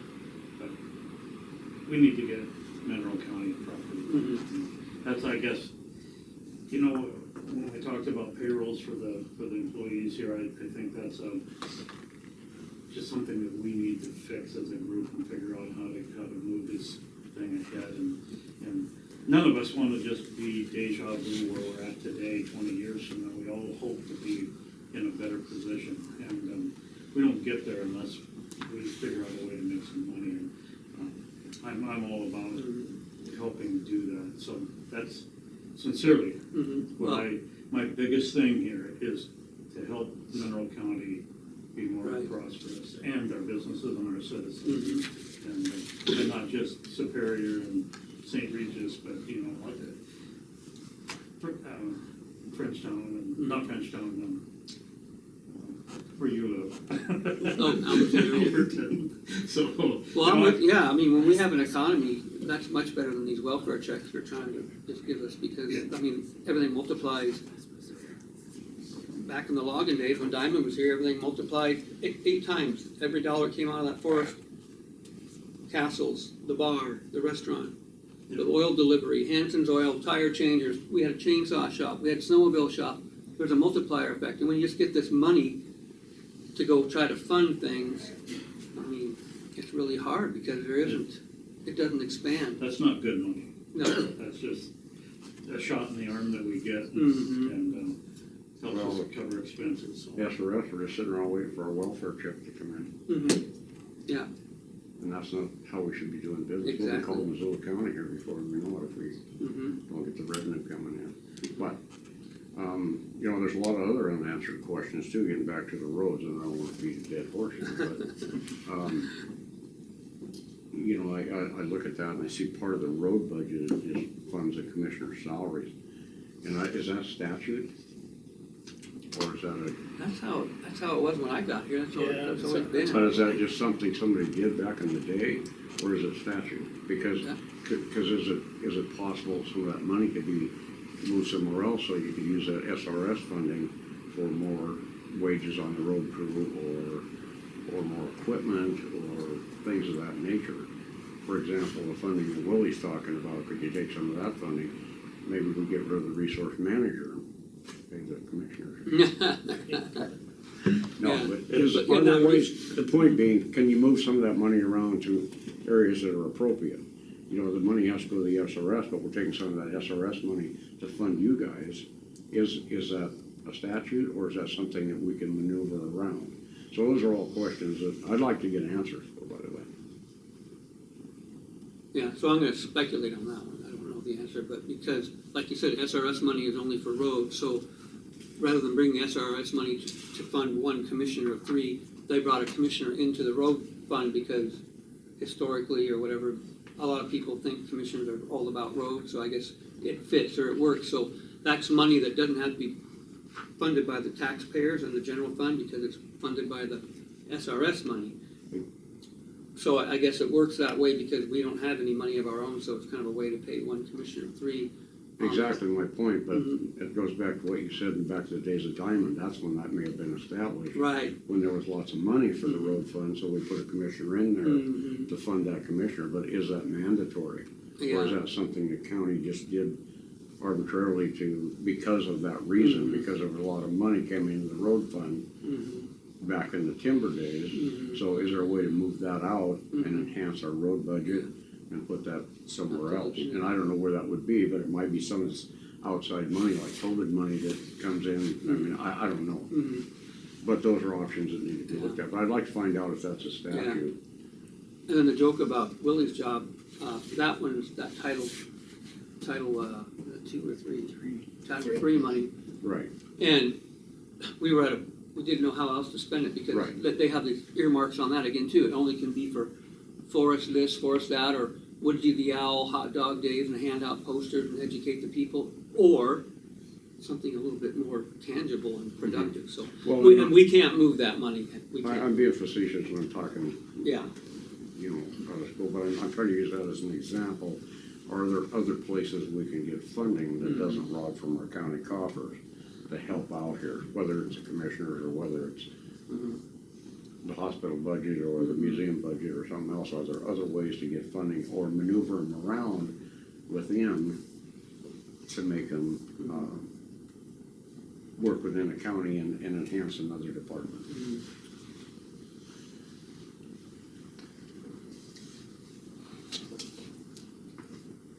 I'm trying to, you know, we know nothing, or I do at least know nothing about the county budget and how you guys function within that budget. But for however many years I've been around the county here, I just heard you guys are underfunded. And you know, everything points to the lack of funding to improve things in the county and to take on more county roads and to give opportunities for growth in the county. And you know, we've struggled forever just getting the county to support paving the North Fork of the Joe. You guys did this last go around, wrote a letter in support of that, and I appreciate that. But you know, to get us over that hurdle, that's how we get the county to grow is to improve infrastructure, to build on our infrastructure, and to give people the incentive to look at Mineral County for a place to live, a place to have a business, a place to, that we need to draw people in here. And I've always heard I've always put that lack of that ability to do that on funding, that we just are underfunded. And is that am I thinking on the right things? Is that part of the reason we don't take on any more roads, and part of the reason that we don't incentivize people to do more is because we don't have the funding to cover those costs? Well, I can speak to the Joe Road, really. I mean, that's been a passion of mine since I became commissioner, and that was shot down right off the get-go by the grizzly bear. Initially. Yeah, initially it was. The money was there. George Bailey has the NEPA, I gave it to him, and he has booked that thick on paving the Joe. And then they said, no, grizzly bear might get hit by a car. Grizzly bear was killed over by Pierce. Right. That's a corridor from Pierce to Troy, Montana was the corridor. And that grizzly bear gets killed, there ain't ever gonna be another grizzly bear ever. And they shut that down. But since then, then you look at some of the things that happened in the Joe on their highway, on their federal highway. That used to be federal funding that did all that work, the federal highway program, isn't that what they call it? Mm-hmm. Federal Forest Highway Program. That used to pay for all that, and then they changed that, and so then the county was gonna be responsible for maintaining that road. Which would have been fine if you didn't ever have too much of a problem. We could have run people up there probably and made sure the culverts were clean and whatever, but if it went beyond that, like that big slide that happened down in the Joe to start Avery, what would have happened if we'd have been stuck with that? And that kind of makes you stop and think, But, you know, anymore, I think you could probably handle even that, because you see, they took care of that slide down there. But that was the federal highway program that did that, it wasn't the county that did that, they probably had to come up with some kind of match for it, but, That road on the Idaho side is still a Forest Service road. Yeah. That's why the federal government has some obligations there. Shoshone County maintains it Yep. for the county. Yep. So when there's an issue like that, it's still covered by the forest. So that's why we got taken care of it. Shoshone County just has to fund that. yeah. That cleanup. So, but, you know, the grizzly bear issue is gone as far as the North Fork getting that paved. The most important issue in the Joe now is the bull trout. Fish. And whether we agree with that or not, it doesn't even matter, we can't win that battle. So we just as well figure out how to fix that. And you fix that by paving the Joe. Yep. And you open the path to get work done up in there and to, again, look for ways to help Mineral County.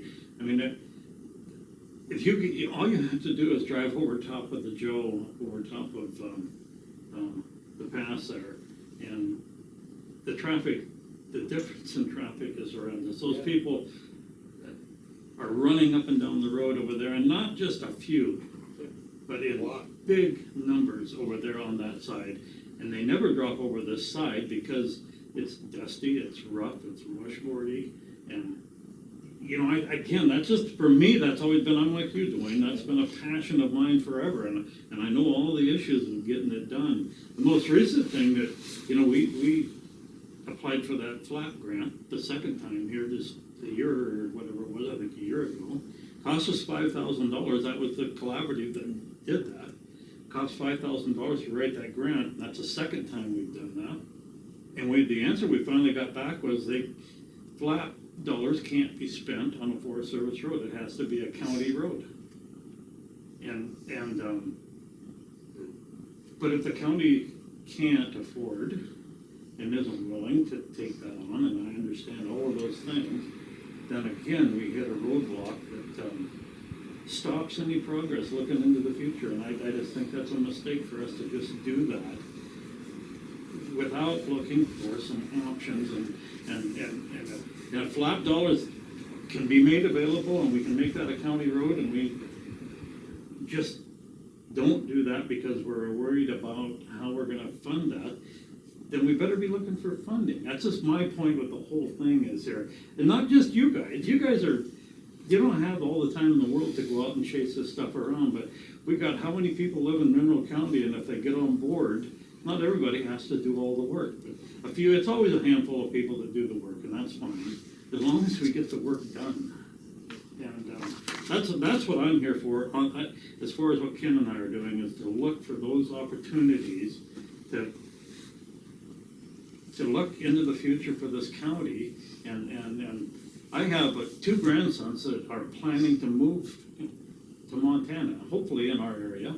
And my son is moving back, you guys all know Ole, and he'll be back here in the spring. And they all want to be here. And the only reason Ole left is because he went down and made more money where he's at down in the oil fields. Well, let's open up some opportunities. Let's build some, you know, he's looking for a place up here now and he can't find a place. I just think it's a mistake for us to see something like the North Workers Joe as a roadblock instead of an opportunity. So, anyway. That's just one of many. Yeah. You know, another opportunity here, maybe cost share roads. I don't know how cost share roads work today. I know cost share roads used to work, is you shared in the cost of any Forest Service road. And I don't know, and Jason doesn't seem to know how that's appropriated. And we should find that out. In fact, I'd like to know that for our next meeting, is how much we get on these cost share roads, because we're out there maintaining them. I mean, you can just think of all of them in this county that are cost share roads. They're on this list, by the way, but, and it's a huge list. And this is, this just got signed, I hope it didn't get sent, because this needs to be investigated rather than just carbon copy this thing, because I think you're throwing away money right there. Because I think the county's doing a majority of the road. Dry Creek's a good example, probably Keith Wolf is another example. Sawmill's probably another example of roads that we're maintaining and blading, and we're getting a pittance from the Forest Service. And it used to be an apportioned share, so you took the hours that you did, and you took the hours the Forest Service did, and if you have to do vehicle counts to find out how many people live up there, and how many travel, and how many Forest Service, that's what you do, till you find out who pays their fair share. So, I know this, obviously, it's just got a recent date on it, but I was hoping to talk about that before it went out, but maybe too late, but, there could be some potential money right there. And those are all things that I guess I'd like to see an answer to that. How that is appropriated, because we just signed something, we have no clue what it involves. At least I don't. The Camel's Hump Road, Kenny's a pretty good example of them Perfect. not putting money back into their roads. You know, I asked Tanya Brummett when she was here, they were looking at both sides of the highway on the Boyd Mountain side and on the Camel's Hump Lookout side, they were doing timber sales. And I said, so, you know, that road's getting pretty rough, there'll be a lot of trucks coming out of there, you guys gonna do any maintenance on that road? Yeah, well, some of this money will probably go into maintenance, they haven't touched that. No. If those holes get that big around and a car's gonna fall in them, we've got to. You know, we don't want to, but I would rather put little asphalt in there than see somebody drive in there Fix it up. and knock the Well, wheel off. the other side of that, Dwayne, is there's $1 million set aside for the Forest Service as pass-through money on this budget. And the Forest Service, from my understanding, uses that money in conjunction with the county. So the county puts that money up, does this work on a Forest Service road, and then the Forest Service reimburses the county. So they're using us for that, which is all good and fine, but the only thing, real benefit to the county is that we generate some local jobs, not all local jobs. So maybe we should say, we're not gonna do that anymore unless you fix Camel's Hump. You put some money in there, take that $1 million, put it into Camel's Hump. So, you know, those are all And things. they have done a couple of little jobs up there, cleaned the ditches and behind those barriers up on top and stuff, you know, but nothing that. Yeah, but there's $1 million that they're using for, I think Cedar Creek was one they did this year. And they gravelled Cedar Creek Road. And nobody lives up there. But yet Old they, Trout does. yeah, well, we don't. And that's serious, But- you Yeah. guys, that has to be done. Yep. No, Yeah, and again, I mean, you guys have to be the ones to do that stuff. So our goal here, as we said in our letter, is to try and point these things out for you guys to get answers to. And hopefully they're progressive and we can utilize some of this information. And maybe more people will come on board and help us with thoughts and ideas. And we can, as a group, make some decisions that are beneficial for the county. You know, Ken, one thing that came out of your questions was a job description. And I think it's something, yeah, everyone's folder needs to have a job description in it. But I did find with your concerns with the road department that we don't have a job description.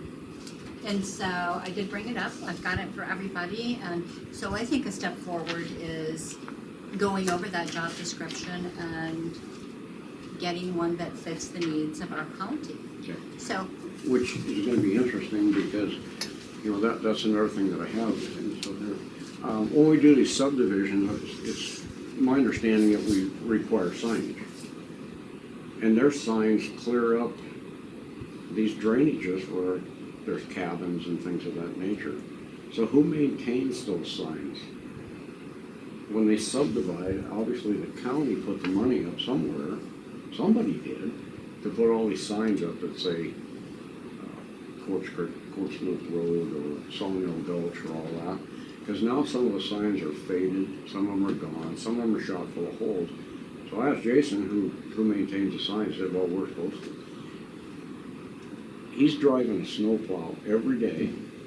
He's in a piece of equipment every day. He cannot possibly manage his crew when he's running equipment down at St. Regis. He doesn't have time to look at all those things, or let alone maintain them. So eventually, these signs that we spend all this money on, these subdivisions, are gonna deteriorate to the point that they're gone, and it was all wasted money.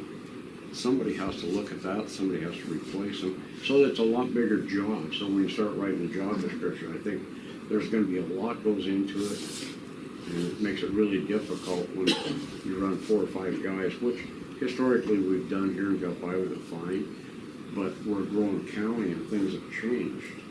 And I just don't think that, I think if you're gonna be a road foreman or any other manager, you have to be a manager.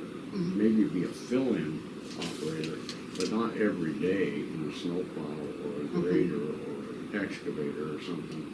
You can't possibly do it, so people complain. He hasn't even had a chance to go look. So in all fairness to him, it seems like he needs some kind of a description to work from, so he knows what he's supposed to do. No,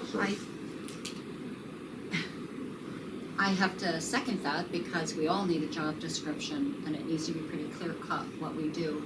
So it just sounds like a really big project to do a job description that certainly Jason would be part of. He probably doesn't have a job There description. might be a template from Sanders or I have something. a template from Mako that at least it's a starting point for us. So Gotta start somewhere. we will start on that. Did you want to stay on road still, Ken, or go on to the other? I don't care. We'd probably beat roads up. What- Um, The next one you have is law enforcement. What role do the commissioners play with our sheriff's department? And where does their budget come from? Yeah, we hear a lot of complaints around about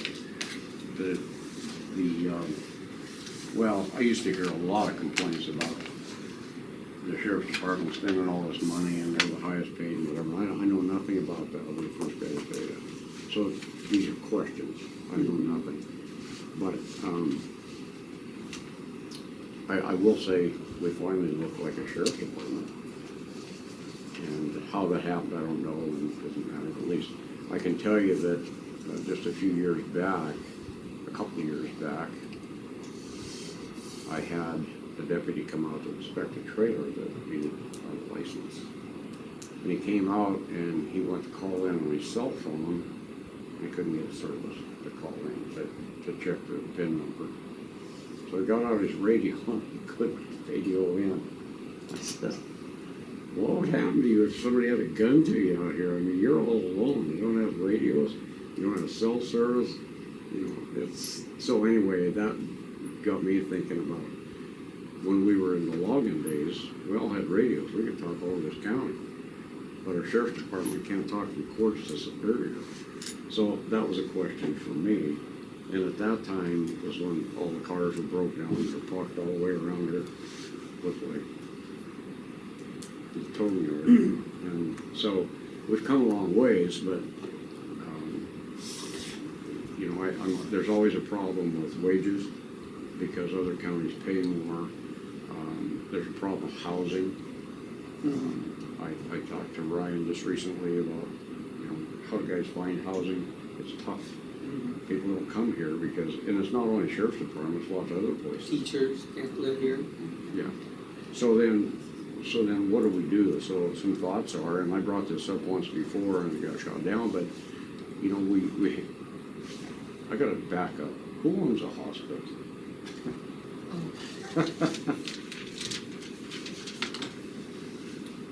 That's the same answer I got last time. Well, Somewhere along the way, I remember when I was a kid, when I was in second grade, they built that hospital, Mineral County Hospital. And then Dr. Park came and all that, but somewhere along the way, in the past, it ended up getting transitioned from county to private, or it was Mineral Community Hospital. It was operated for a while under, what was that, RIM? What was that outfit out of Missouri? Yeah. And through the records, it's just like hard to find out who signed it over, that it's no longer, it's not a county hospital, although we still maintain a commissioner on the board. Do we have a budget? Not for the hospital, but whenever this thing got carved away from the county, there's documentation where we maintain the right to have a health clinic, the Department of Health has a little office downstairs of the hospital. And so that's our only involvement with the hospital, is that we are afforded that So clinic. do we own the property, or we just give away the business? The property is theirs as well, the hospital, whatever they're called now. Well, you know, there's quite a bit of property there that's not hospital. Mhm. It runs clear down to the end, and I asked about that in the commissioners meeting. Lori told me the hospital had use for that. But that's been 3 or 4 years ago, and they still haven't used it, so if that's county property, we should be taking a look at it. And if not, what kind of a tax base is that? Or we'll get taxes on all those buildings that are up there. How much do they really own? And did in fact we give away the building or just the business? We gave everything away, didn't we? I think so. Not us, but whoever's before us, because it was like that when I got Right. here. And, Well, I think I'd like to find that out for yeah, sure I too. tried to go upstairs and research, and I even asked Ed Hollenbach if he was still alive, and it's like, nobody knows how this happened. So, I don't know how it happened. but is it on the There's tax rolls? gotta be a record somewhere. Yeah. Is it on the tax rolls? Is there a record of ownership in the county? You can go on the county records and look up ownership of everything. Mhm. Does Yeah. it show up on there who owns it? Andy, are you looking at the cadastral? I'm looking at it, oh, yeah. That's our go-to anymore, is it? It's the wrong drawing. You know, I just recently joined the hospital board, and actually that's been an interest of mine, is knowing that piece of land that was given to the hospital because they were going to use it, they were going to build on it, and they never did. And I did check to see, where is that piece of land, and if that was the giveaway, you're going to use it, so we'll let you have it, and they didn't, could we get that piece of land back?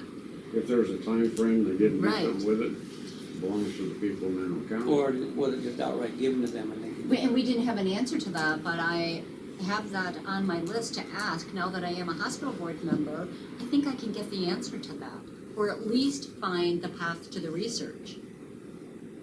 It just says Mineral County Hospital District, there's 11 acres. The hospital district, is that like a cemetery district? We own it? I think because they came and wanted that extra mills provided for their hospital too, then. Right, Yeah. and that was, I was wondering if that was That's a something we voted could one. take a look at. The only thing the commissioners approve is letting them ask for the mills on the ballot. Otherwise, we don't have anything to do with it. But they ask, Voted mills. Yep, they ask for permission, can we put this on your ballot? I know that the hospital is doing very, very well. Is it possible to say no next time because you're doing well, now the county needs those mills? Yeah, we want, yeah. Yeah, because is it 3 or how many, do you remember how many, 6? Well, when that all happened, I came down here to a meeting and voiced my concerns about that, because that's, to me, at that time, and I don't have a copy of the sheriff's budget now, but that mill, if you want safety in Mineral County and you're a growing county, it comes at a cost. And that cost has to come from somewhere, so if we're gonna have a mill levy, Right, it should be for something that benefits Right. us, not a private industry. right. So, again, that's, And then but the voters decided to fund it. And there was talk that, dang, it's too bad we didn't have the sheriff get the public safety mill levy on at the same time, so that they could actually choose where they would like their extra tax dollars to go to. But since it didn't get it on there, it was election year or whatever, so the hospital, their time expired for the, I thought it was like 33 mil, I can't remember. It was a good amount. So then the pitch was, you won't pay any more to continue this ongoing mill levy. So people voted for it. But had there been like a choice, public safety or do this, like you said, because they got a lot of COVID money, CARES Act money. Yeah, they're doing very well. But And it- can't you guys decide to put a safety levy on the ballot? We can allow that to be on the ballot by the agency that benefits from it, so the hospital, the sheriff. So we're gonna have to have the sheriff be behind it, because us doing it alone won't really, it's gotta be sort of, the entity that benefits from that money's gotta be it should be the mouthpiece to pitch it and It propose. should be or has to be, because if you look at the commissioner's duties and responsibilities, you guys are the founding fathers of the county, and you make all the decisions in the state statute. So I wonder if that's necessarily true, if the sheriff has to be on board, or if you can confer with the sheriff and say, I think we need a safety measure, I'm gonna put one on. I think the sheriff has to bring it forward. I remember when Sean Donovan was here, that was a discussion. Remember we ran one, Okay, Hugh Hopwood, I think, was sheriff. And maybe true. we attempted to run one. I think the sheriff has to bring it forward. And if you wanted to, not to be mean, but because the hospital is doing so well, when they came again and said, will you let us put this on the ballot? I mean, can you say no because we want to use those mills for the sheriff's department, or we want to use those mills for something in the county?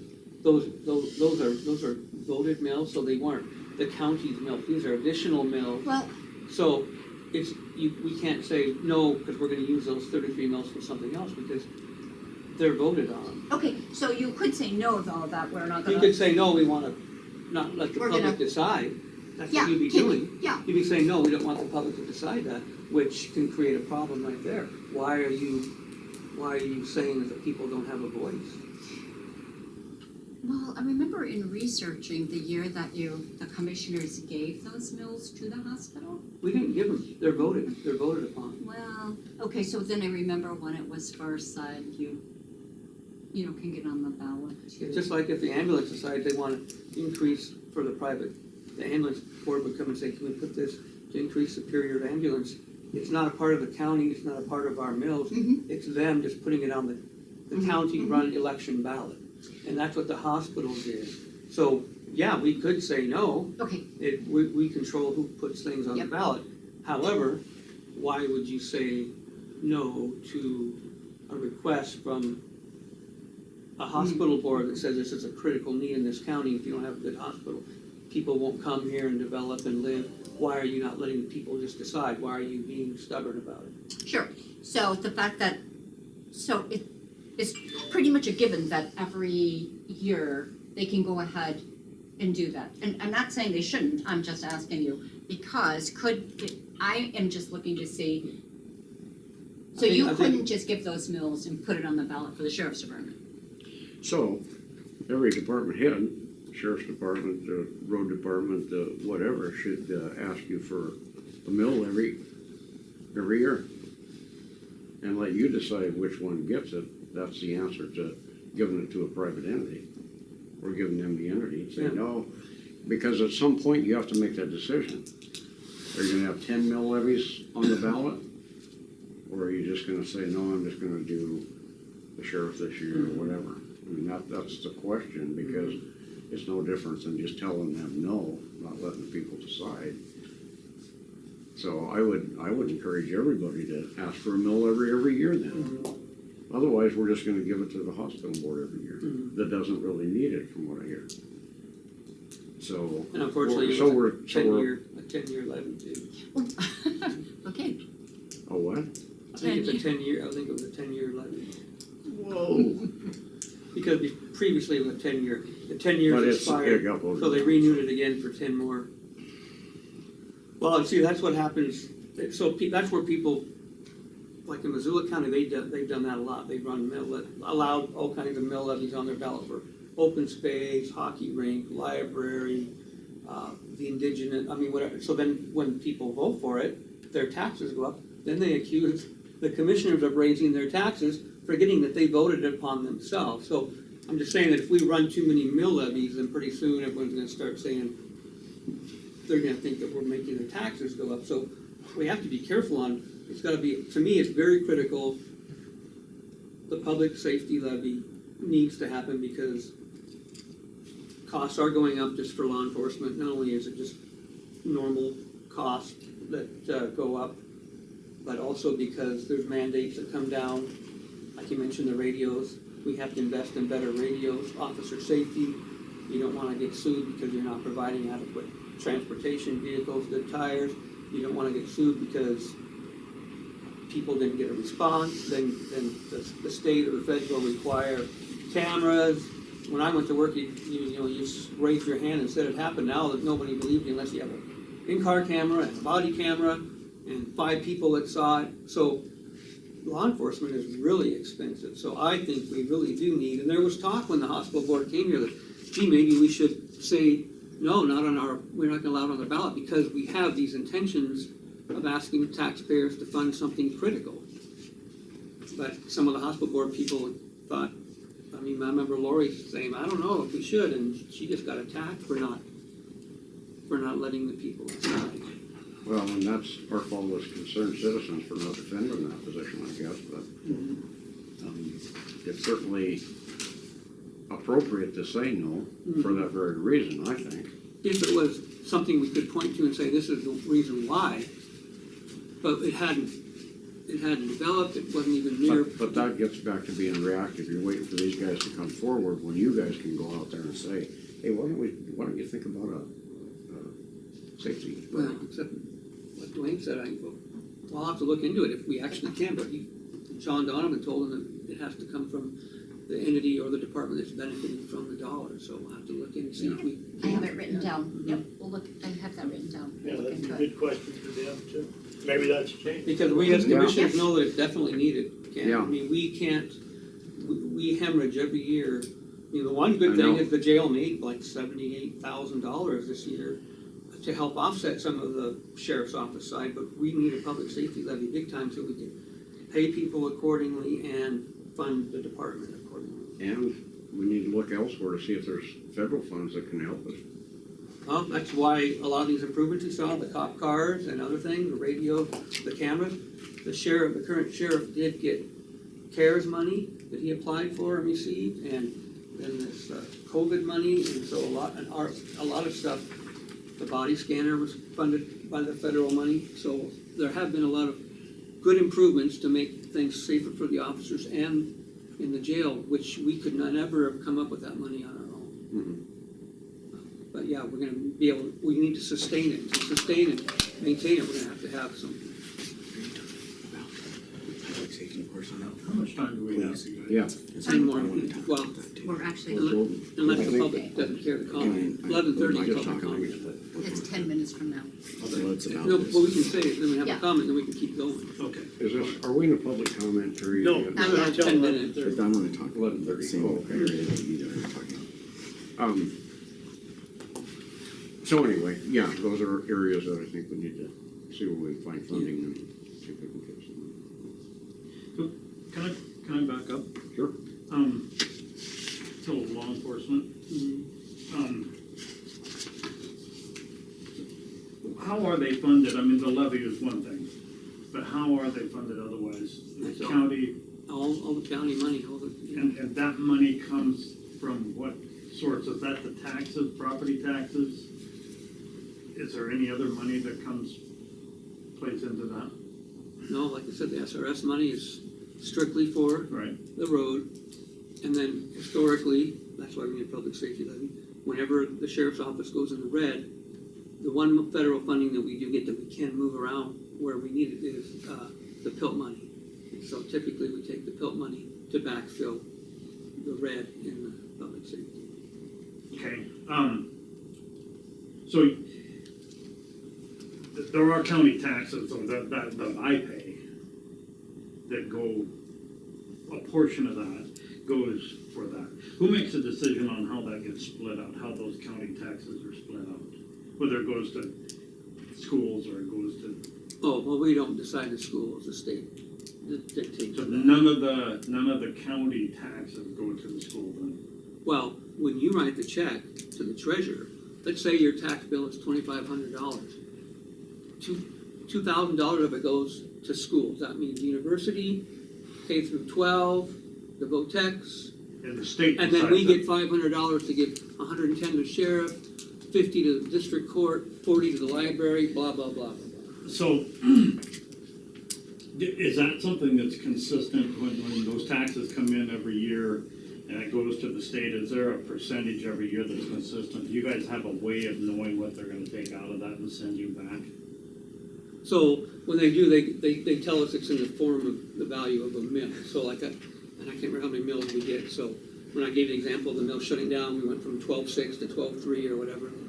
So we get our mills and our number of mills multiplied by 12.6 or 12.3, and that's our money we have to work with. So then we'll take those mills and we'll give like 2 to senior citizens, so that funds, so 2 mills times 12,600, and then we split that between our 3 senior citizens. And then we take another couple, 5 mills and give it to district court or whatever. But, so for example, conversely, Missoula County's mill is worth $148,000. Our mill is worth $12,300. It's just, we don't have the money. So when we get these mills, the lion's share of it has to go to public safety because, you know, they need the jail, they need the dispatch, they need the deputies, and we have very little to spend on, like, the fair's on your list. I'd like to give more to the fair, but man, we have a hard time funding the fair. The library, a lot of people think the library is important. I mean, we give them $80,000 a year to run 3 branches. St. Regis operates out of the school, Superior, Alberton. They have a head library in Guna, and then she oversees the schedules and operates 2 days a week or whatever. We hardly have any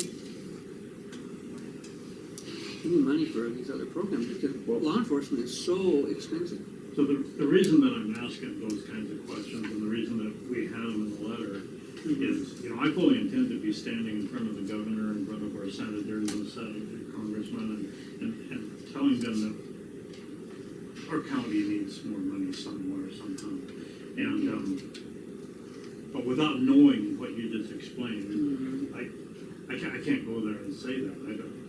They can say, God, it looks to me like you have plenty of money. Well, I can't say we don't because I don't know where it gets spent. I don't know how it's spent. I don't know. So that's what I'm trying to understand is. I've always thought, you know, we all need our schools, are the pillar of our community. But I've always wondered why we have 26 state-funded colleges and universities across the state. I don't know, maybe there's makes perfect sense, but back in the olden days, when people had to travel on a mule or a train to get to Miles City Community College, that's one thing, but now we've got the Bitterroot Valley College in Hamilton, 60 miles away from the University of Montana, which is across the river to Missoula VOTEC, the Flathead Valley Community College, the Great Falls Community College. I mean, I don't know why we have so many schools when we probably, Wyoming, I think they only have 2 or 3, and they pay their professors well, and they have the money to run a good program. By the time you take into account deans and football programs and basketball teams, I would start there, because if we could give more to the local schools and the counties, you know, I don't know. Part of the reason they have that, Ron, is they lobby for that.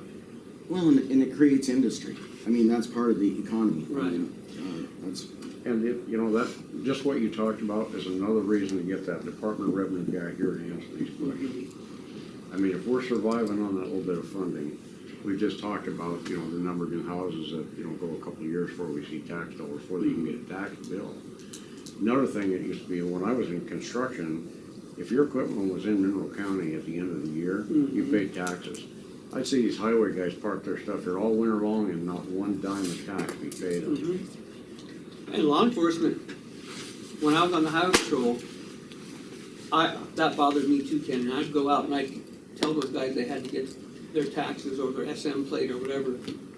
And I would usually have help. Fishbricker would tell me, or an old logger who was at Fish Creek would tell me about that guy that he bid the whole Fish Creek Road, undercut all the local guys with graders because he came from Oregon and didn't have to pay the property tax. And one day I drove up there above the forks and I meet the guy on the grader and I turn around, turn my lights on and I said, "Where's your SM plate? What are you doing up here?"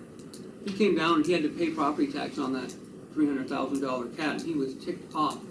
But that's a law enforcement thing. We don't have a tax guy. It's the sheriff's office and highway patrol that has to go out there and remind those guys, pull over on that bridge deck when they're resurfacing. Hey, did you pay your property taxes on that, and that? Well, that's the job, it seems to me, like of that Department of Revenue guy. If they're gonna take on that appraisal job, that they should be cruising through here and looking for that. And maybe we should have a contact person that we can all call and say, hey, you know, this big contractor from Idaho is in here doing road construction, and it's the end of the year, and they've got 10 pieces of equipment here, pony up. Yeah. They sure did That's- it in the that's- Joe, didn't they? Yeah, but that's what we're missing here. We're all talking about being a poor county, but we're not out there making these people, the state of Montana, who sounds like they're controlling your funds, do their job. I think the guy needs to be. Yep, well, I've got it on my list, that's when I'm there on Friday the 9th, I will definitely I see think- who we can get to come over here and find a date, and we'll put it on the agenda. I wanna finish up my law enforcement question Okay. if I can. I think you guys get some funds from the forest as well for law enforcement, is that true? When yeah, so they have some of these campgrounds, they'll do a campground check, so our deputies will make a run through every evening or whatever they decide upon a good interval of time, and they give the sheriff's office some money to be their patrolling unit for them. How is that program, like, you guys have something here that's signed, is that also a signed agreement or a? Yeah, Okay.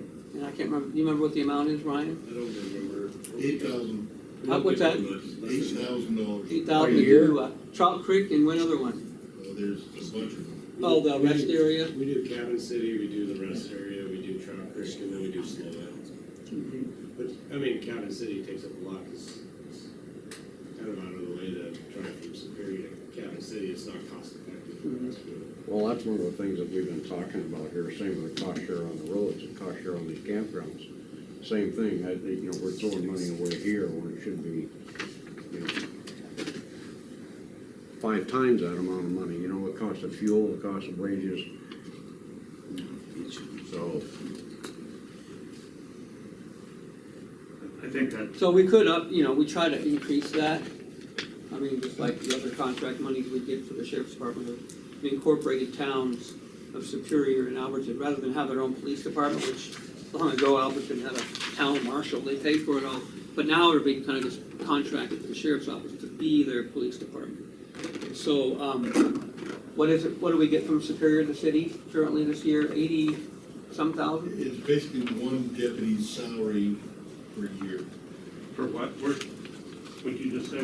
What is that, the city of 80,000? Superior. Yeah, by the time you Oh, do the City work. of Superior. Yeah, the city of Superior Oh. is about 80-something by the time you do the salary, the work comp, the insurance. Okay.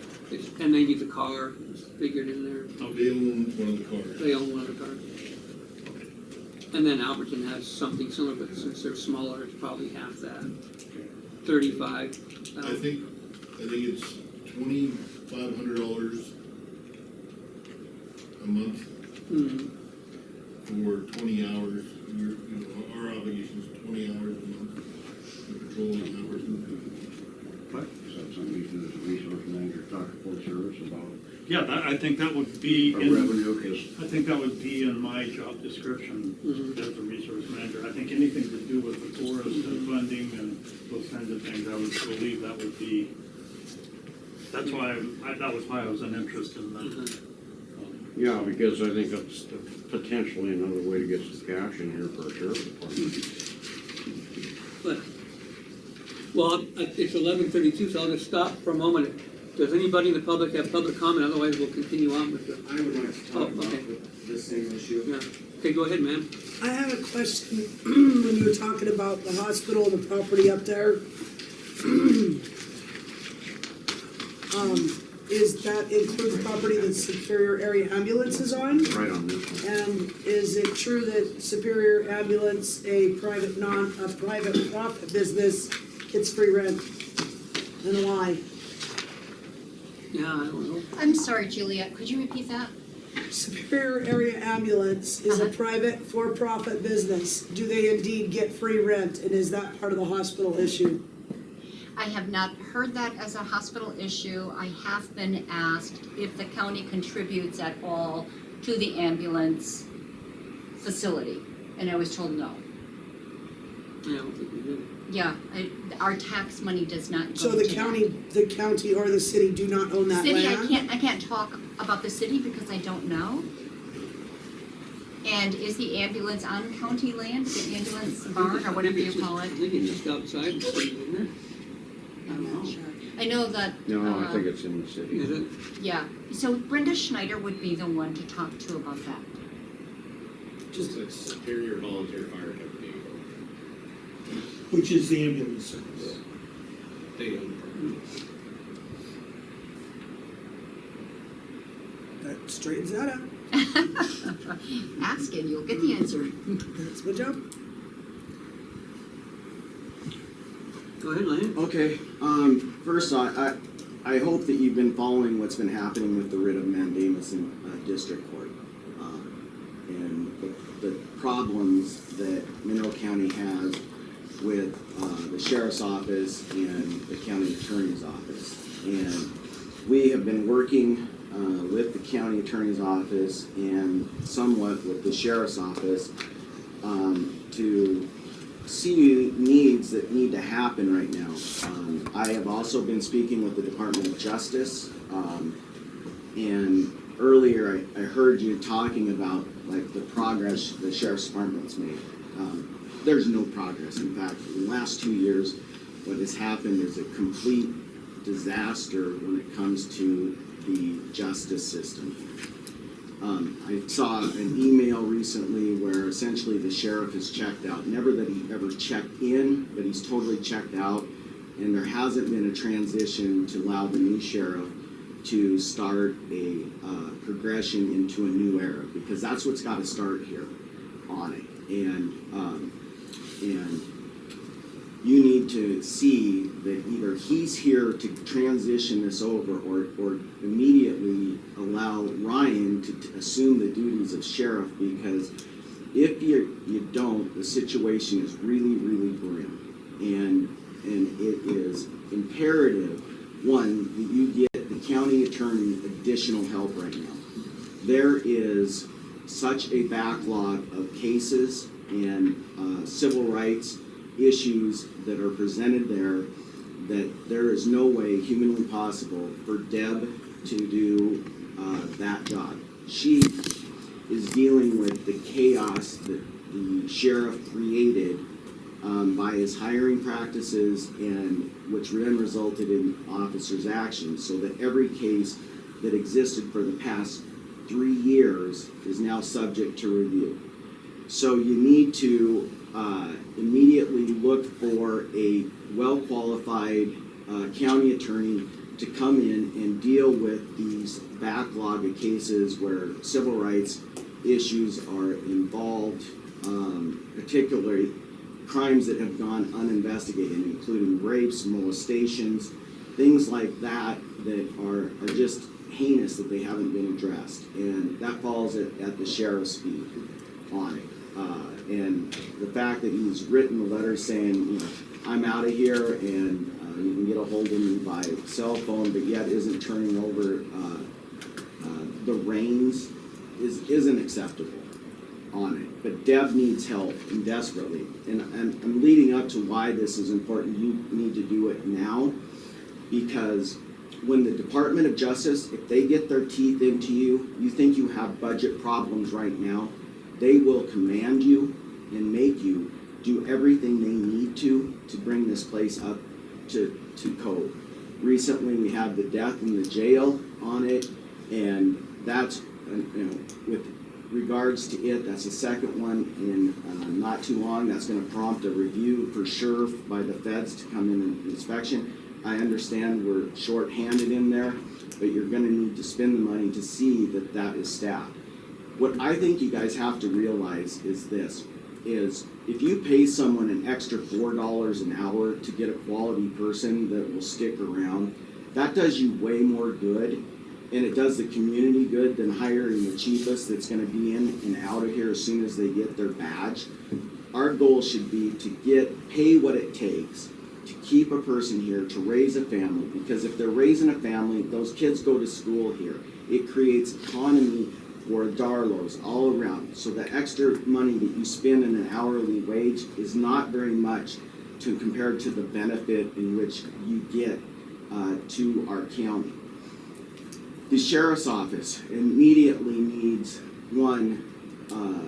the sheriff needs to take over, the new sheriff. Second, you need to get a retired deputy or detective with a lot of experience to handle these backlogs of cases that are there. Also is officer safety is absolutely imperative, and the only way that occurs is through training and installation of the importance of doing the job right, and that starts with honesty, integrity, and moral ethics. And Ryan, I hope, brings that to it, because what has happened under Toss reign is that's been thrown out the window. There is no faith in this county in the law enforcement justice system. And one thing about the justice system and the legal process, it's non-political, and it needs to stay that way. And if whether you're a Republican or Democrat, it doesn't matter. The justice system has to be able to be relied on. And you want to call 911, you need to have the confidence of that right now. That writ of the writ that I have filed has more than 125 people signed on to it. A lot of those people are victims of civil rights violations. And many of them are just citizens that are concerned. I spent one day going around to get individuals to learn about this. And if you're not up to date on it, you need to be, because the next part's really important. Is out there right now, of the clients I have, is at least 12 1983 actions on it. These individuals right now are not interested in pursuing a monetary claim, but will do so if you don't fix the system. And so the issues that I would want to get on the calendar for next week I would like to see someone from Mako here, so you understand the exposure. Your limits of liability will not cover the lawsuits here that are pending or could be pending here if money damages are sought. The other thing that can be sought under 1983 actions is injunctive relief, and then also the forcing of doing things that will be really, really expensive. Mako, a lot of this has been a conscious disregard, I believe partially by commissioners in allowing the sheriff's office to do what they did in these hiring things. And when you do a situation where you condone the actions of the sheriff in hiring individuals that then go out and create mass torts against the county has bought those. You don't get to hide behind the shield that, oh, this was a sexual assault. It's an individual thing. No, because you knew or should have known that when you hired them that they had this background. They had these Brady issues on it, and it's gotten to the point, and the county attorney is a one-person operation.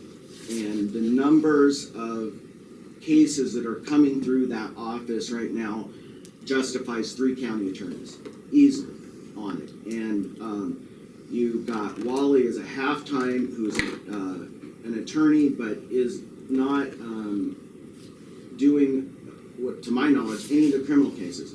So right now, you're asking her to go back and deal with 3 years of cases that a lot of which she was not a part of, but all of those are subject to be overturned because of the officers involved in the hiring practices being not followed or checked into, that jeopardize all of those convictions, and either retrying those cases or setting aside those judgments. So she has to look into all of that. On top of it, you got what crimes are happening today coming onto her desk, and she's drowning.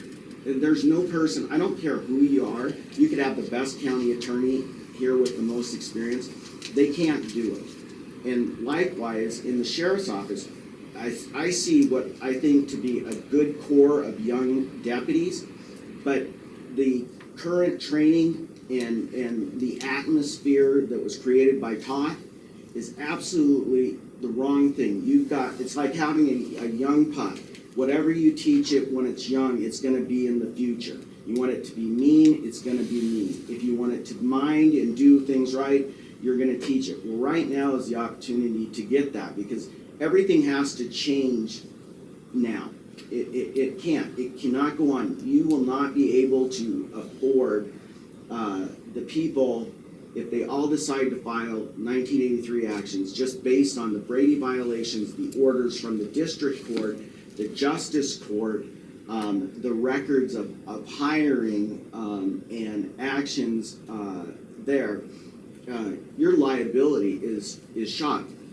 I didn't know what a writ of mandamus was. It was such a rare thing to be able to use. And I did the pro bono on it. And I spent almost 2,000 hours trying to do something to benefit this county and try to get it back on course. Because at the time, no one was following the rule of law.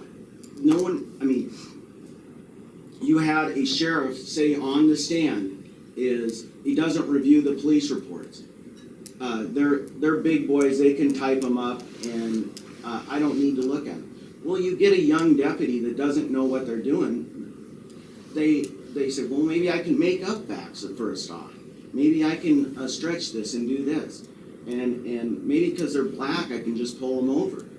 And no oversight on it. And that's what's happened here.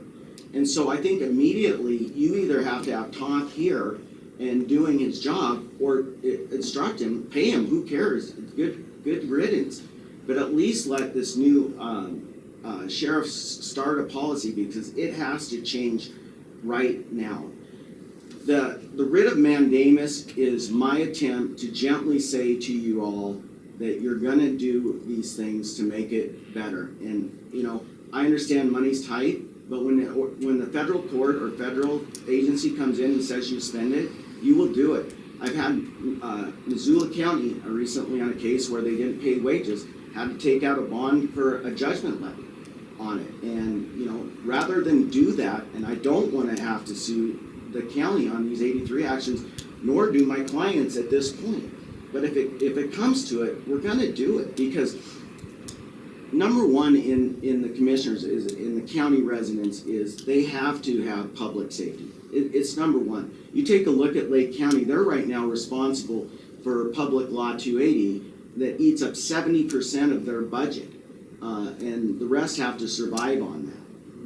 And the issue with pay is you have to get past the issue of believing that saving $1 on a salary is a good thing, because it's not. Because the people that you are trying to hire at such a low rate are your bottom of the barrel applicants on it, or the people that everybody else has refused. It's much better to pay a wage that a person can live on and be proud of and stay here and create economy for it. The $1 or $2 or whatever it be increase in hours is more than paid for by the fact that they're creating economy for the county. But there are So Lance, the pay thing, I mean, I totally recognize and understand the value in what you're describing. And it's not just because we're penny pinchers, we also are trying to work with the money we have. But then conversely, additionally, the other side of the story is if we were to just pay the jailers more money, then we run into the problem of where now they're making them the same or more than a deputy. We can't raise the deputy's salaries because that's based on the state statute of the sheriff's salary. So it has a domino effect.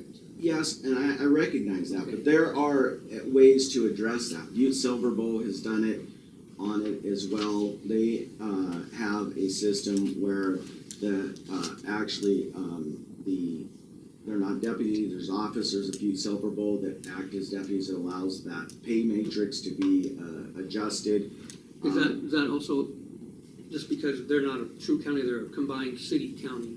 That's right, it's this combined city. And they're probably a charter, are they a charter, or are they? Yes, they're ran on a chief executive. And we're general powers.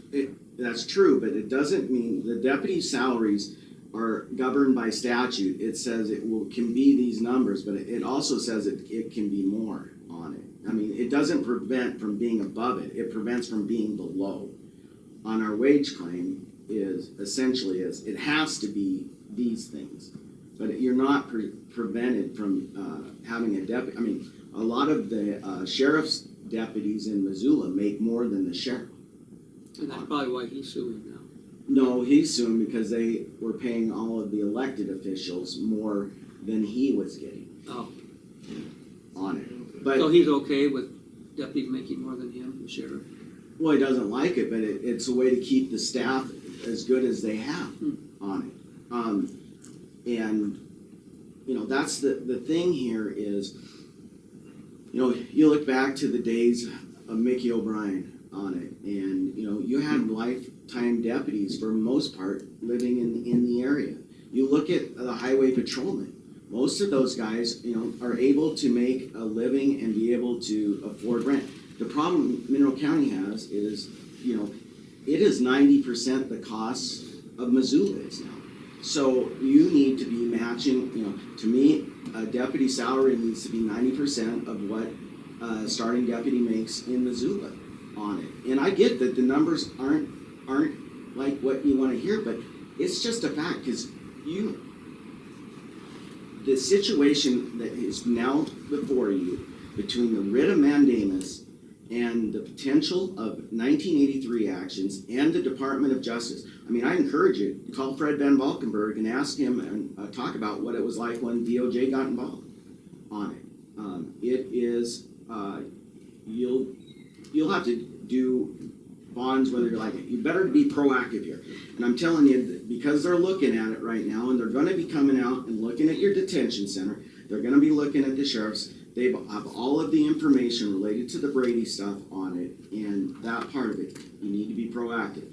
One of the first things that can be proactive is making sure that Mike Todd turns the reins over and gets a whole new thing. They're talking with the county attorney, they're working on a new policy on it, that's good. There needs to be something that can be used on it, because there needs to be a light switch that is showing that is a change on it. And, you know, right now, one of the best things to do is I would encourage, at least, I haven't spoken to him, but you know, one of the resources would be Sean Donovan. He's an experienced prosecutor. He could potentially come in and aid them in these back cases. He could evaluate the number of county attorneys that are needed to run a county like this, because as it sits right now, Deb upstairs is treading water but sinking. And when that happens, you're just taking on more liability on it. Everything, you know, people's rights are mandatory. They're not optional. And so when she is dealing with a situation where all she sees a new ticket written by a councilman, that just results in automatic tons of motions, litigation on it, and she can't get to important cases. There, like I said, there's molestations, there's rapes that are going uninvestigated. So you need a county attorney in to help her with that. You need to get a experienced individual to come in and aid the sheriff's department, because they have their ongoing stuff. I mean, we're a busy county. You gotta have dedication to it. And I wanna come back in and talk next week about it, because the issue is this, is DOJ is gonna come in and looking at it. And if you're not addressing it, then you're gonna have them in. And if they come in, every single person that has had their rights violated in the last 3 years because of the negligent hiring practices of the county that's resulted in a conviction or some type of thing without that Brady information being disclosed, is going to result in a civil action. And my understanding of your MACO policy is you have $1 million policy essentially on it for liability. But once you reach that point on it, you're on the hook for the rest of it. And I think MACO, if they're sitting here at the table next week and we start talking about it, because there's a team, I mean, I'm sorry, but once I took on the mandamus, I'm gonna see that this happens, because it needs to be righted. So there are a team of attorneys that I have, that if we don't fix this, then we're gonna go to civil litigation. And I want to have Mako here so they can advise you on the potential liabilities of it, on it, and what your exposure is versus fixing it. Just fixing it and dealing with it to reinstill the confidence that the community deserves and the justice system. And more importantly, I wouldn't have done this, probably written a mandamus, if it was just, related to actually individuals charged. But when I start getting calls from people that have been raped or believe they've been raped or at this point, I want to address that, because I got Ryan right here. I cannot tell you of any cases that have ever come to the sheriff's office that has been neglected or not investigated on rapes. Oh. And if you're talking about the young lady in Alberton. No, I'm talking different ones. I have no. What about the family in Portland with the 2 children? Who handled that? That was Patrick Nobles, and turned over to Ethan And once nothing's Patrick been was done. terminated. And nothing has been done with it. I get calls from her all the time. What The about? charges have been submitted to the county attorney. What about the other lady that was raped by the individual, the same individuals? Same individual. She's called and made a complaint and was told she was a liar. Ethan handled that also, I think it's also. Right. Well, there's 3 other ones I have sitting in my office that I'm happy to, but at this point in time, how do you get to a situation where instead of investigating those situations, we're doing essentially how do you do these investigations? So like with the Nobles thing, or let's just use Byzantine, when you hired him. We didn't hire him. He was hired. Okay, so you knew his background. Why didn't you get rid of him? I can't speak to that now. Well, that's the problem. No, as you well know, this is a legal case that's pending in court. So, as law enforcement, my hands are tied because I can't talk about active investigations. Well, then you can't talk about what I know. And maybe we should just reserve it to the public comment, or get back to you, but you guys, we don't have a whole lot. Well, I just want to finish out on it. Well, let me. I'm happy to talk with you outside of this too. Ryan? Yeah, why? Since Mike has been gone, have I not come to you and talked with you about, hey, we have this issue, we have that issue? I'm working in conjunction. I didn't say your name. Whether I'm out of here the first of the year or not, I've committed to Ryan. But you're not the sheriff. That I'm the acting sheriff with him not being here. He's under sheriff. Right. So but is he? What I've told Ryan is that I have effectively told him, you're coming into this, so you tell me how you want to transition this. You shouldn't have to do that, Wayne. You shouldn't have to. We appointed a sheriff and he's not here. You shouldn't be put in this position. It is what it is. I'm in it. But it isn't your deal, and that's the point here. I'm trying to tell you, instead of bashing, Todd. I am sitting here working with. I have not said your name and purposely haven't, Wayne, for that very I reason. just want to keep the air clear that we all have the same goal here. Well, and I agree, Wayne, and purposely for that reason is I mention your name because I don't put any of the blame on your shoulders. I appreciate that. And, unfortunately, I am part of the administration, so Well, whether or not I'm tied to it. You're not the leader of it. I understand, but. This is but not your, this is not your. There's a lot of. Okay, all right, we'll do. Good here that's. I agree. Okay. On a Maybe, we'll just wrap it up then, because it Well, sounds like we're getting more of a debate than public comment. No, I'm done. Okay. This isn't. So, I don't know, I've been trying to figure out how to get on the agenda for next week, and what I would like is, it will be discussion of litigation regarding the writ of mandamus, potential litigation versus resolving it to help Mineral County get back on its track.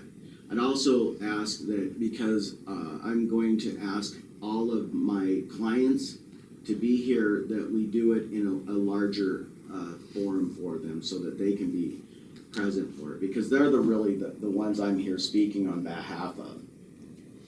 It's you know, and again, I don't put a lot of this blame on anyone other than the sheriff, frankly, and the county attorney letting it get to this point.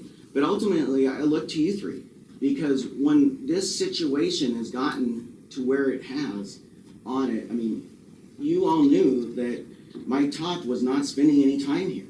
And you can't be a sheriff absentee. You have to be there and instill the values of what it takes to be a sheriff. You knew you were a supervisor of a group, and you can't do that. And so, likewise, you know, and Deb steps into a situation that is a shit show because of the things that have taken place. And I have been up there working with her, trying to come up with a resolution that will help her. But there's immediate things need to happen, or we go forward, and we have to make it. Yeah. So it's either that. So I want to be on it in a larger forum.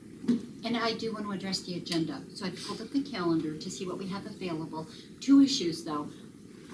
That's dependent on Mako being here. And secondly, They can be by because I think they phone. have conferences going on right now. You can speak to that. We don't, they're in conference, aren't they? Next week, Next week. but they might be done. by Mitch then. Young would be a great attorney, as he was a former county attorney and now is their liability. He can participate by phone. Okay, I just want to say, yes, we are open to helping you with that, but it's dependent on a lot of different Availability. factors. Yeah. So here's what I have, Lance. How much time do you want? I think it'll take 2 hours. And so 2 hours, then it would have to be 1 o'clock based on our schedule. Okay. And I'll call Mitch Young. Yeah. And tell me how I'll get a hold of him. Or actually, I'm gonna have the commissioner's He's assistant. at Mako. He's one of Oh, the. he's still at he's Mako. a Okay, Attorney there. okay. So we'll start with that. Should I start that way? And Lance, how will I reach you? 406-370-3431. Okay, and then I also, Lance, I do want to say thank you for acknowledging the county attorney being swamped and drowning, because that is very true, and she does need help. She has a little bit of a budget for hiring an investigator, not enough, but there's a little bit there to start with. Yeah, And it's- thank you for acknowledging her being under, she is swamped.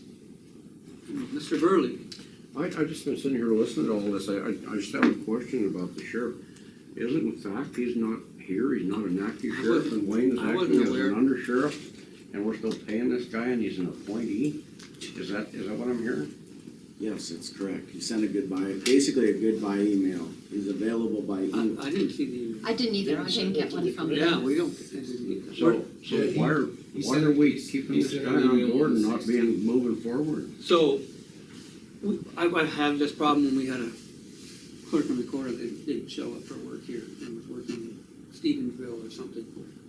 When you're an elected official, whether you're, and once you are appointed, you actually take the role of being an elected official. So you can't That you- unappoint? And in the case of the sheriff, the state statute says the sheriff is required to only be in the office 1 day a month or thereabouts. And that's very stupid to do, because you would simply be unelected in that go around. But when you have an outgoing person, they really don't care.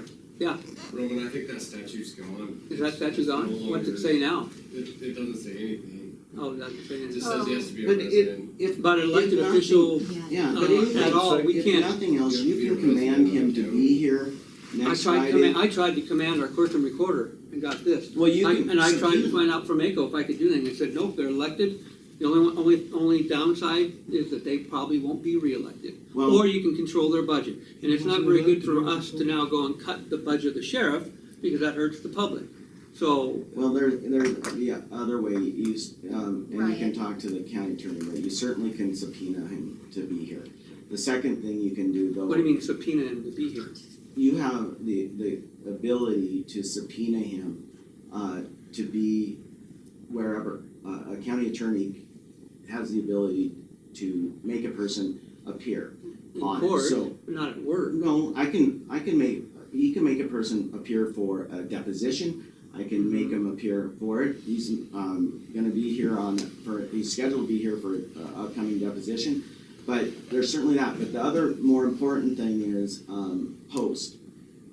You can tell him if he's not here for a meeting on it, and that is a potential post violation that can be reported on it. All I'm saying is this is the thing. I don't care about paying him good riddance, and I prefer he doesn't come back and cause more harm to it. I believe that the group here right now is a group that is committed to changing that atmosphere he created. But to me, whatever information he has that hasn't been given to Sheriff Funk, it needs to be gone over because upcoming, you've got certainly a detention center inspection by the feds. You're going to have the feds coming in and talking about what transpired all she has to do to stop that is send a letter saying, I won't take any more cases that he's a part of, and that he shouldn't be a part of any investigations, because that is causing me headaches beyond belief, and they're not prosecutions. You look at the number of cases that have been dismissed as a result of his tickets, you'll see that I have alone probably a dozen on it. And so, a victim that he handles an investigation on, and if it's a rape case or something like that, he's involved in it, it jeopardizes the victim seeing accountability. So there's things that can be immediately done to help them. But to me is, Wayne, I didn't realize he's been put in essentially the position to be tossed so he could wither out at midnight, escape in the dark, because what he's done, he doesn't want to come back and face the team, because it's horrific, and So, before we get too much, I just wanted to real quick answer Kenny and Willie's last questions on the county museum is not county funded. They have their own, they take donations. They used to be once upon a time, and we gave them a $500,000 or something. Also, currently our airport, we used to give them $500,000. Mr. Temple is the director out there, and they no longer take it. They sustain themselves. And then the health department is virtually 90+% run off of grants. You talk about grants, Willie? Jen Donovan down there does a good job of securing federal grants so that we do get money from school nurses. They travel to St. Regis, Alberton, Superior. I think we get about $15,000 a year from each school for the county health to nurse to appear there once a week. I just know that all of the health department are more than schooled in writing grants. Everything she does is grant funded. So if anybody wants to take a lesson on how to run a department and how to write grants and how to find every penny that's out there, the health department does City that. Superior does a good job too. Who does? City of Superior. Oh. Yeah, and I agree that we do need to pay. I don't know how people survive on the wages here, but then I also know that we have to balance our budget every year. It's required. We offered some options. Yeah. Yeah, and one thing is if we did have a public safety levy, then we would have more general fund money to help pay the other departments in the courthouse. And that's been a long time coming. That we have been, even before me, other commissioners would always typically take help money and backfill.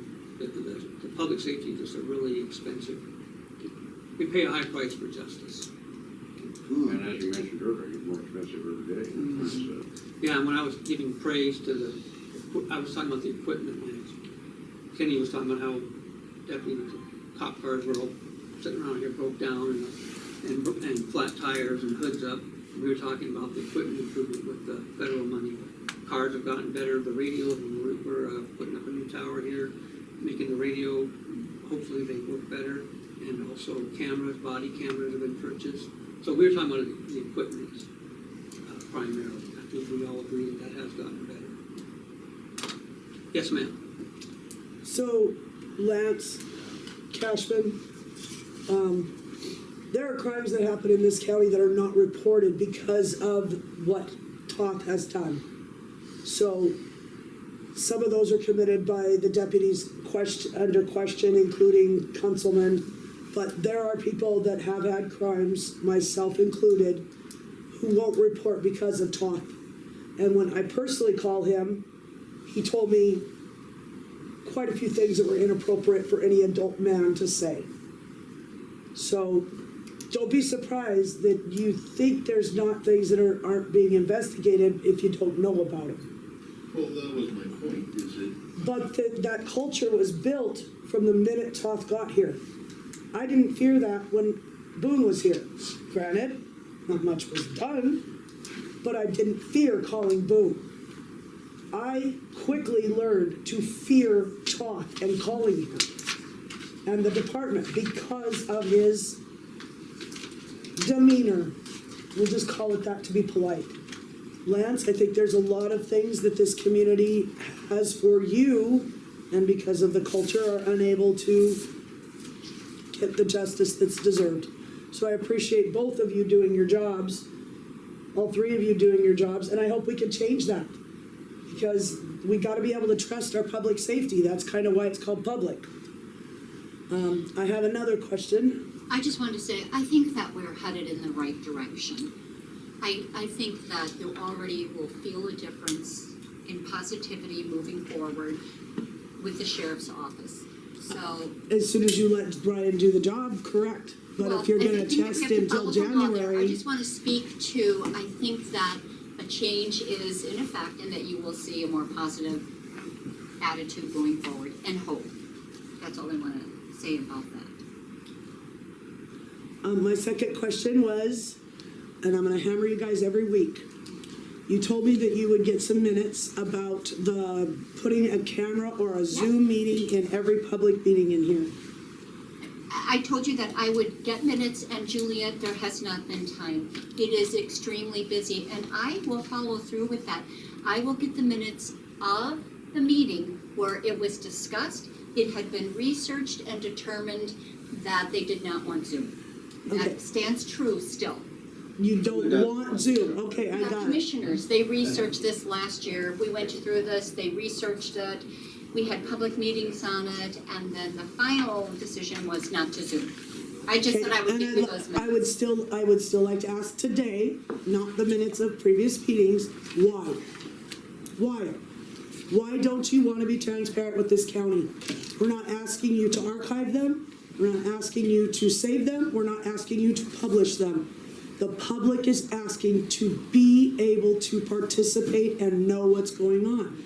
And if you guys are saying, no, we just don't want to, I'm sorry, I really don't find that a very good answer to give to the public, especially in light of the possible litigations coming up. People want to know that you guys are protecting the public. Our money is being protected by your actions instead of, I have to be here every single time something important's up in order for anyone who isn't here to know. And we saw how many public people actually showed up today. So why? Why don't you want it in this room?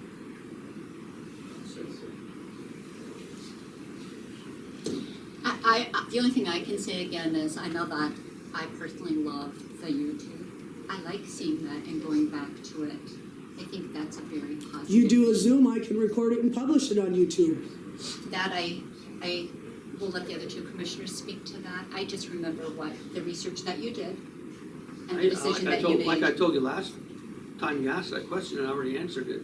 I'm not techno savvy. I have no problem with it. I just don't know how to set it up. I don't know how to do it. When we did do it, we always have people calling and complaining, hey, I'm not being let in the meeting. What do I don't know how to. So if somebody wants to do, I'm all for it. This camera is great. I'm all for it. I just don't want to try to buy the equipment, set it up, and then learn how to navigate it, because I'm terrible at that. But I'm not opposed to transparency. I'm just saying I don't want to do the setup and the transmission and the hosting and whatever password, blah, blah, blah. So that's what I told you last Friday. So that's where I'm still. And again, I'll explain, it takes an email address, and what does your administrative secretary do besides push a button that says start?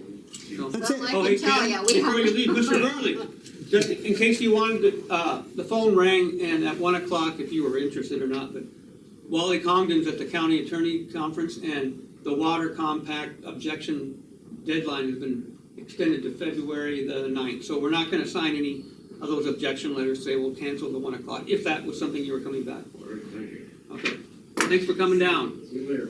See you later, Kane. Good luck with your surgery. Thank you, thanks for the time. You bet. Juliet, I just say, oh, I know it sounds easy, but I can tell you. It's never been easy in It was this group. not easy. It's It was easy, not. I mean, it could. It is that easy, guys. It Come is on. not, you weren't here, man, so I don't believe. I saw you guys had no problem getting Yeah, onto the yeah, that was set up by That's me. because, yeah, Yeah. because somebody else Yes. invited us. I understand that.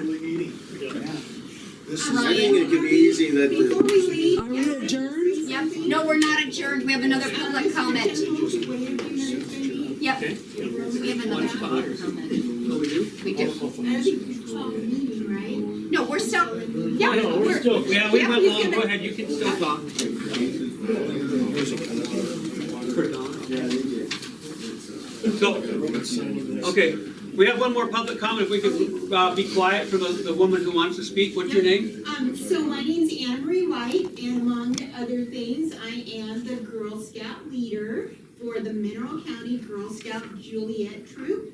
And we are requesting that we be put on the agenda the day that we do the swearing in of all the new elected officials.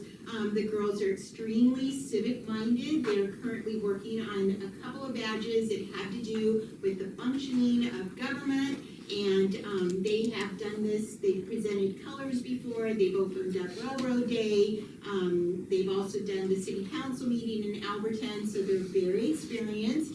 And so they would like to be able to do the flag ceremony on that given day, whenever that swearing in ceremony is. Great. and so we do know this, we know it's going to be December 30th, but we haven't set a time, so I'll leave that to you guys. December 30th, I think we had requested it not be at 9 in the morning, too early. What other People time that slots, got here. what other time slots are available? About 10. I was just guessing afternoon time, just in case the weather's for people that are in the travel too. That would be appreciated from the West End. 1 o'clock would be great. When I got sworn in here as a deputy, I got sworn in like 9 o'clock in the morning, and my family wasn't able to come, so. If the roads were bad, 1:35 was a nightmare, so. And we're good with whatever time. Okay. It's during their winter break, we will be skiing, but we'll come back early. So could you do me a favor and contact the commissioner assistant? I'll give you her email address. She'll have a form for you to fill out so you can give this a formal title and then we'll get it all coordinated. So if we, I'm looking, give me 1 minute to find out what the calendar says, because my phone doesn't necessarily sync with the thing there. It will get a time. Oh, hang on a sec, were there other 2 more things for the airport? Oh, this one. Yeah.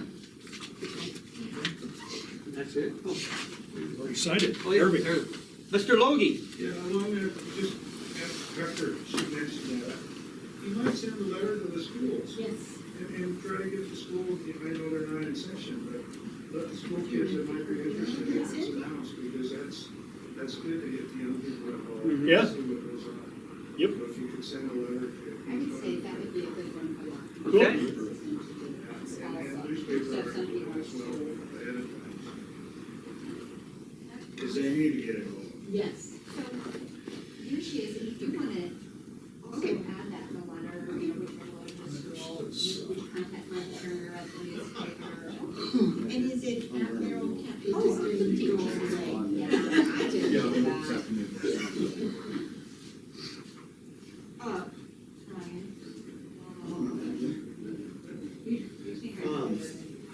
I never use your And then it will be, I'll have you just, because I'm messing up, Okay. at CO, dot Mineral, dot MT, dot US. Okay, perfect. Thank you.